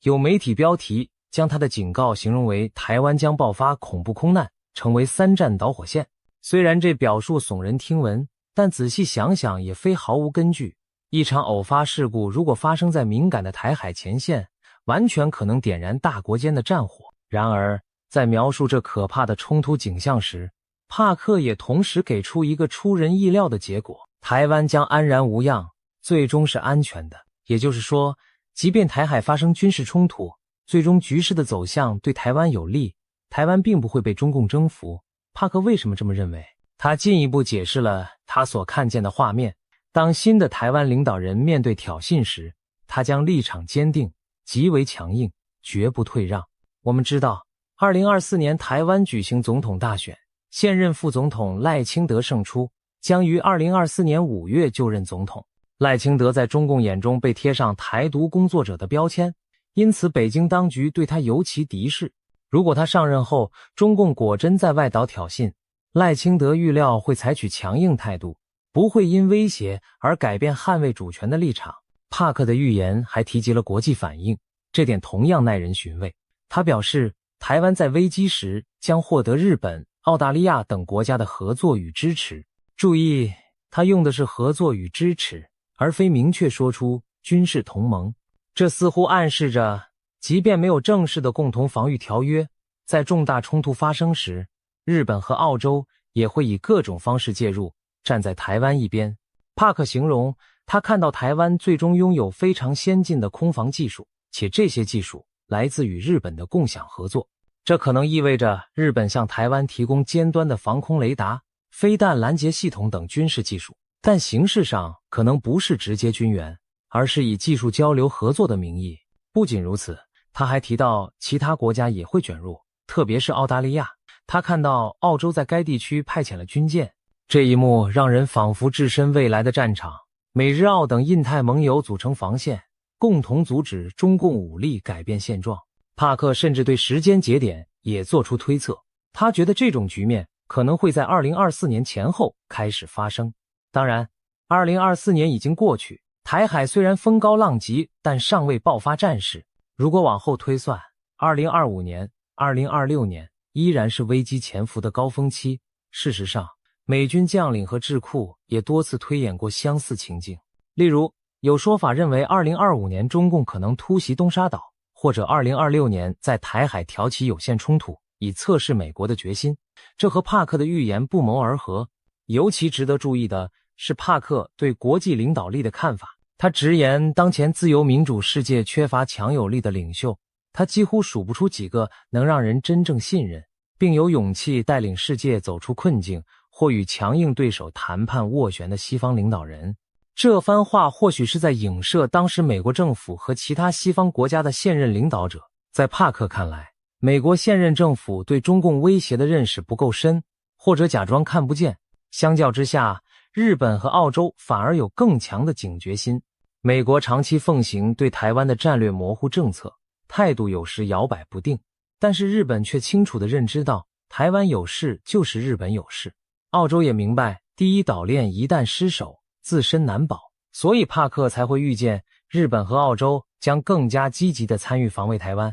这番分析其实和现实趋势颇为契合。日本近年大幅增加国防预算，部署长程飞弹，防卫离岛，调整安保政策，为台海紧急事态做准备。澳大利亚则与美英组成 AUKUS 联盟，要取得核动力潜艇技术，并计划增购美国高超音速武器，显示出防范中共扩张的决心。澳洲战略界有人警告，战争可能在3年内到来，将当初官方预估的10年内无战事大幅提前。原因很简单，澳洲人切身感受过中共的经济胁迫与渗透，早已心生警惕。他们担心美国未必可靠，所以必须和志同道合的亚洲伙伴加强合作。帕克预言中，日本和澳洲一道出手保卫台湾的场景，正是这种国际现实心态的反应。如果台海本来只是两岸冲突，一旦演变成多国介入，那确实会上升为亚太乃至全球焦点。试想一下，若日本提供技术，美国提供武器与情报，澳洲派出舰艇，甚至印度等国也施以援手，那么中共将面临一个庞大的国际联盟防线。这样的军事冲突不仅决定台湾存亡，也决定整个东亚力量格局的未来走向。难怪被形容为影响全球秩序的试金石。谈完军事方面，我们再看看帕克对中国内部局势的惊人预言，这部分才真正让台湾乃至全世界投以震惊的目光。帕克明确指出，他认为2026年标志着中国共产党统治的终结之时。换句话说，他看到中共政权在那一年会发生翻天覆地的变化，甚至倒台。这可是一个石破天惊的预言。要知道，中共执政70余年，其统治看似稳固，尽管近年经历经济下行、防疫风波等挑战，但任何预测中共垮台的说法依然显得大胆。然而帕克言之凿凿，并给出了他看见的多重迹象，描绘了中共可能走向末日的剧本。首先是经济问题，帕克表示，中国经济的隐患正在迅速累积，2026年恐怕会成为这些问题全面爆发、引爆危机的一年。他提到了几项关键症状，包括工人被拖欠工资，制造业和地方财政陷入困境，债券违约频传，资金冻结现象蔓延，整个金融系统开始出现裂缝，房地产市场进一步恶化，原本就摇摇欲坠的楼市泡沫终于破裂。这些听上去几乎像经济灾难片的情节，然而我们回顾现实，会发现帕克所言非虚。2023年以来，中国经济增速放缓明显，青年失业率攀升到前所未见的高位，官方甚至停止发布相关数据，以免引发恐慌。多家大型房地产开发商相继暴雷，恒大地产、碧桂园等巨头债务违约，烂尾楼问题导致许多买房者断供抗议。地方政府财政捉襟见肘，甚至传出部分地区公务员减薪、教师讨薪的消息，还有理财产品暴雷、银行挤兑等金融风险苗头，让金融系统开始出现裂痕。帕克提到的每一项经济乱象，其实都已在酝酿，只是尚未全面爆开。在他的预言中，2026年前后，这一连串经济脓疮将被揭开，中国多年累积的结构性债务和泡沫被迫曝光。当经济陷入乱局，失业潮来袭，金融风暴迸发，帕克强调，一旦中共失去对经济的掌控力，其执政合法性将动摇。这其实很好理解，中共长期以经济增长作为合法性基础，向人民宣称，只有我们能带来繁荣。如果经济崩盘，老百姓饭碗不保，对执政者的不满就会直线上升。在中国那种体制下，经济不稳很容易迅速转变为社会动荡和政治危机。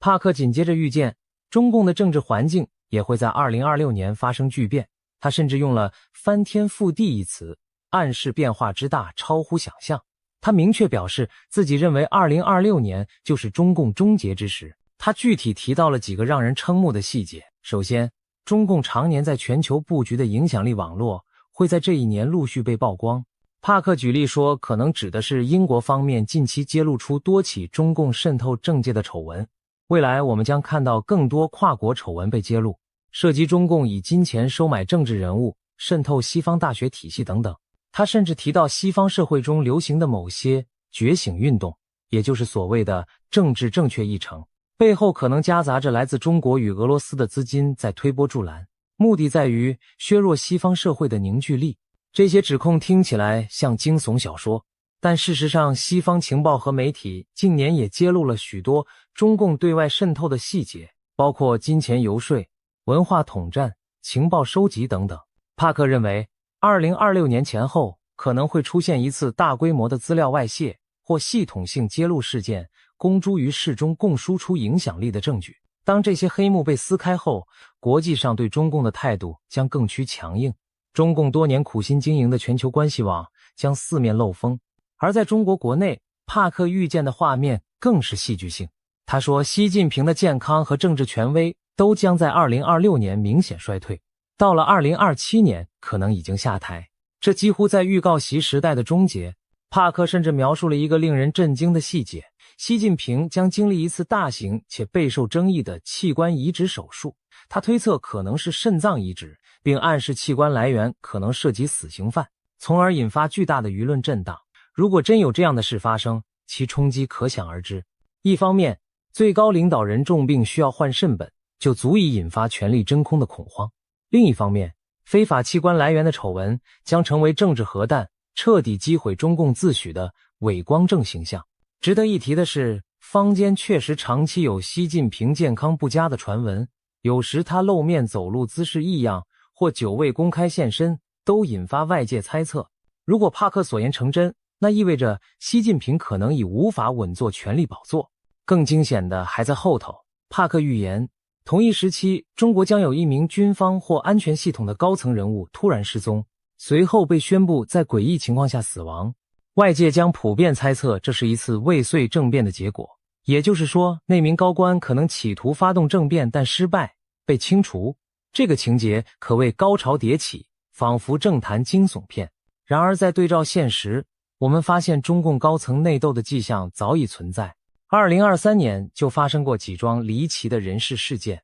国防部长李尚福和外交部长秦刚先后失踪，最终被免职。期间官方没有公开交代原因，引发无数阴谋论。虽然事后当局声称涉及腐败或作风问题，但很多分析认为背后牵扯习近平整肃异己、党内权斗，因此未来1-2年会不会有更大的风波？帕克认为答案是肯定的。在他看见的画面里，党内派系撕裂，权力斗争在2026年将加剧到极致，甚至引发一场足以动摇政权的大震荡。尤其围绕习近平的病情和接班问题，党内会进行大规模的信息封锁和政治掩饰，各派暗中角力，你死我活。或许有人会铤而走险，试图抢班夺权。就在权斗暗流涌动之时，帕克还预言2026年前后，中国会发生一场带有天命崩裂意味的重大灾难。他举例说，可能是铁路与轨道交通系统发生严重坍塌事故，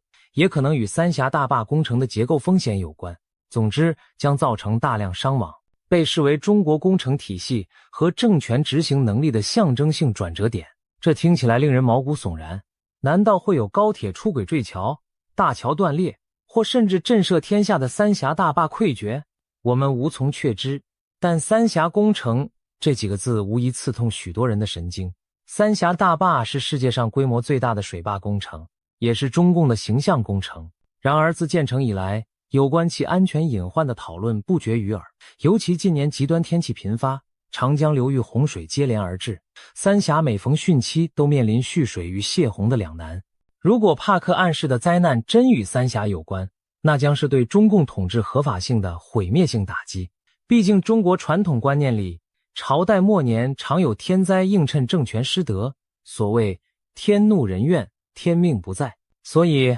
2026年若发生严重工程灾难，势必被解读为天意，昭示中共气数将尽。让我们回头看看今年年底发生的一件真事，它似乎验证了帕克部分预言。2025年11月底，香港竟然发生了震惊世人的超级大火灾。香港大埔区一个大型住宅屋苑鸿福苑在进行外墙维修时起火，熊熊烈焰迅速沿着棚架蔓延，烧遍7栋大楼的外墙。这场火灾延烧近2天，造成超过120人罹难，数百人伤亡失踪，是香港近代史上死伤最惨重的事故之一。一时间，香港社会哀痛与震惊交加。而令人寒毛直竖的是，就在火灾发生前不久，帕克才在节目中预言，香港将在年底有大事发生。如今回头看，这场突如其来的大火正是他的预言之应验。帕克在最新的预言中指出，他感觉香港大火背后并不只是意外事故，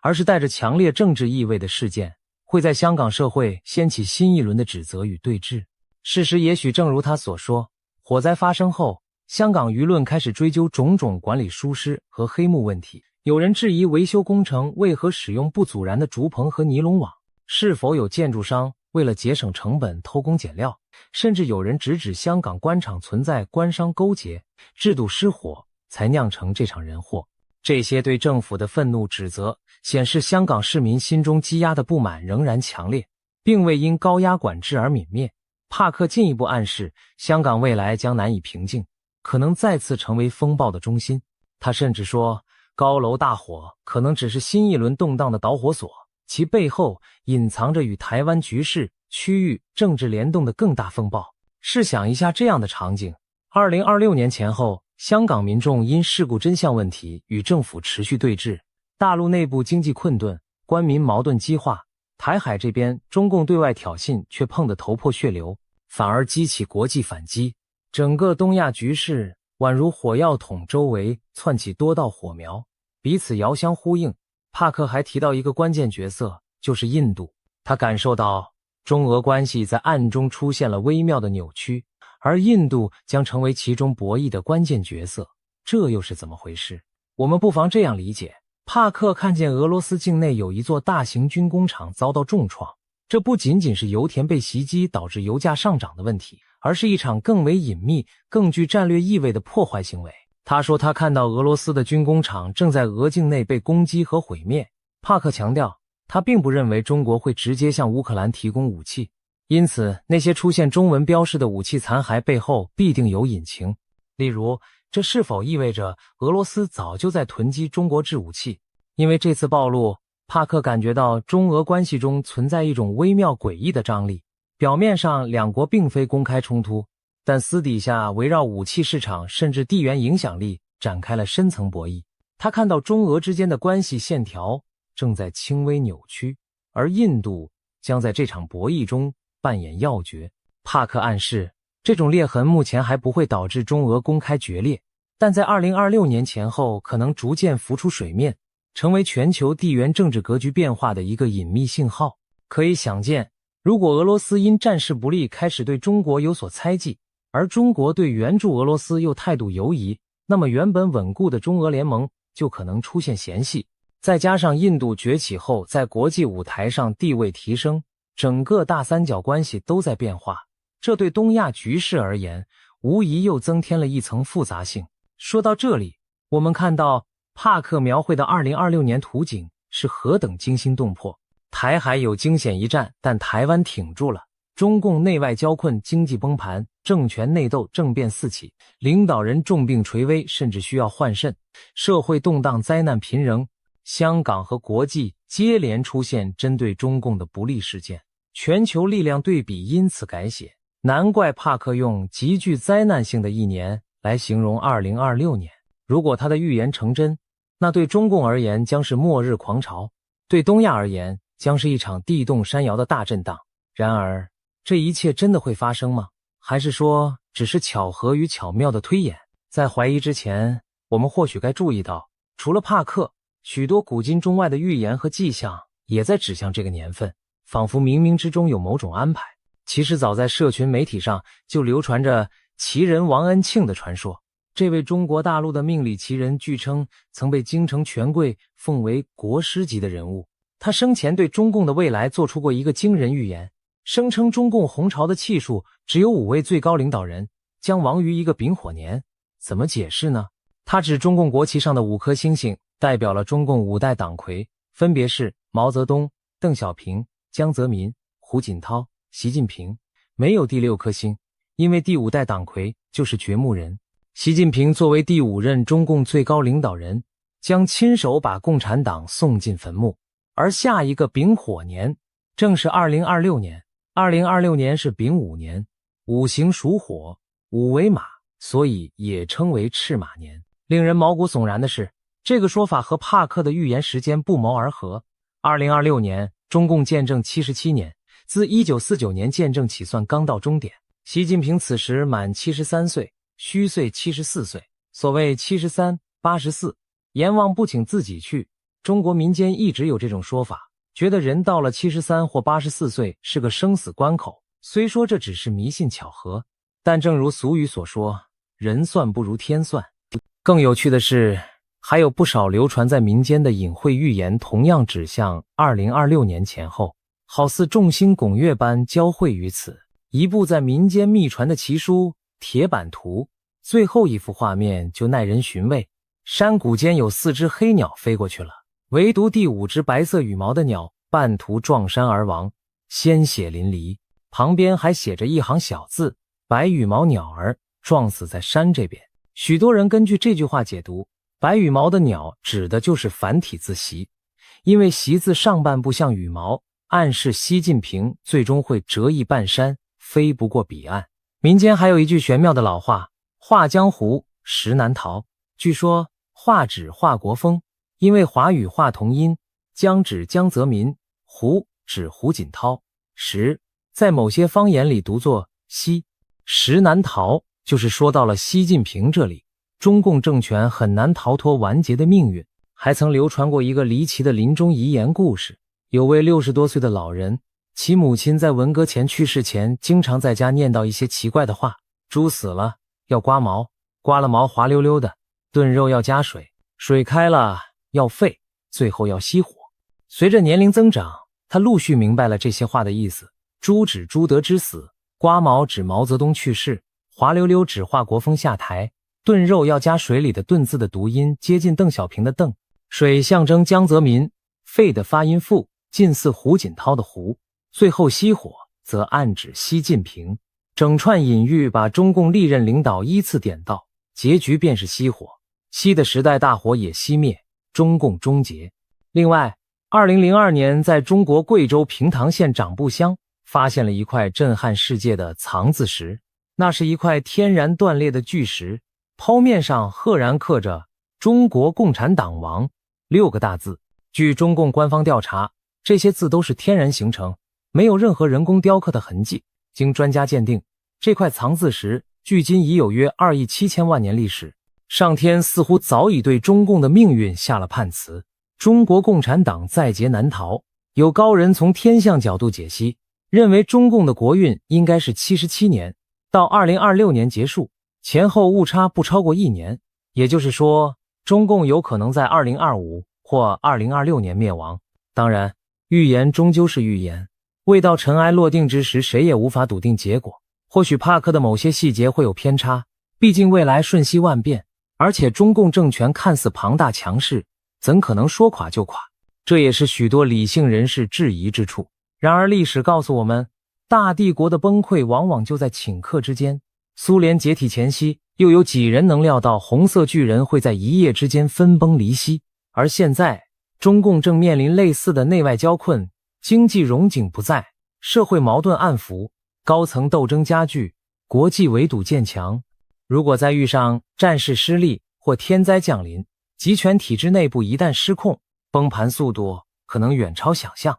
一位预言家提供的是他灵视中的图景，也许夹杂主观解读，但却给我们换了一种思考现实的角度。还有一个来自灵性领域的预言值得一提，在帕克之外，另一位名叫布兰登的预言师也谈到了中国的未来。他在节目中提到，似乎看到中国将经历一场大规模的精神复兴，宗教信仰和精神力量会从长期的压制中慢慢苏醒，由弱转强。那种罩在人们心头，不让大家有信仰，也不让大家看清真相的铁幕将被打破，人们将开始苏醒。换更直白的说法，它指的很可能是中国长期的无神论框架将被松动甚至瓦解，人心上的枷锁会被彻底解除。一对照其实不难发现，两位预言家的信息在某种程度上互相印证，大震荡之年也可能就是大复兴之年。想象一下那样的图景，2026年东亚风云突变，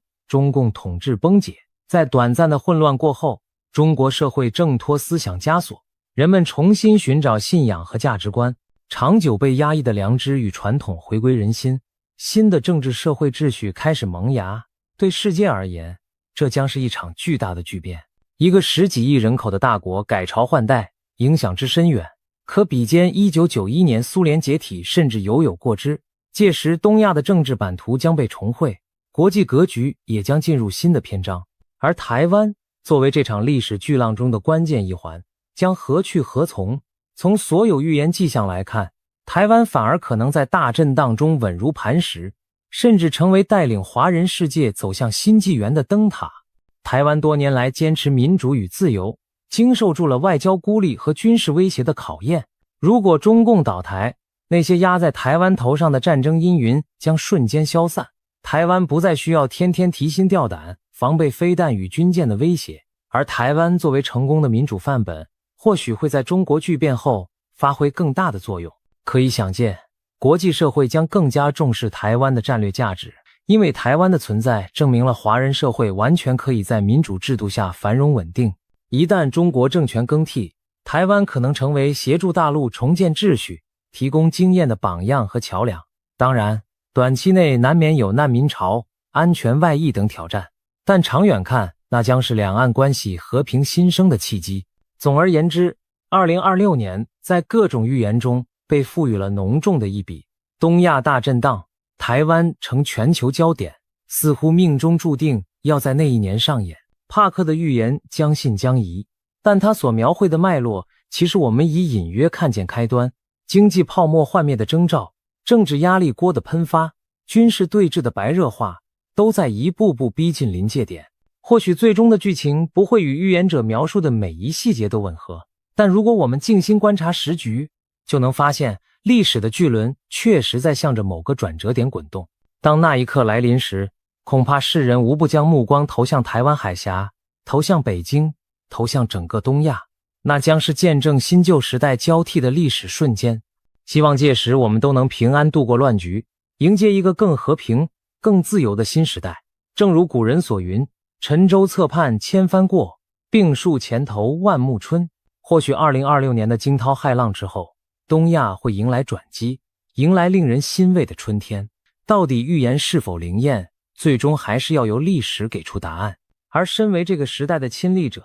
我们所能做的就是保持清醒，审慎以对，既不盲信危言，也不掉以轻心。当风暴真的来临时，唯有坚守普世价值和人性良知，才能让我们在巨变中立于不败之地。让我们拭目以待，迎接2026年可能到来的巨大考验与契机。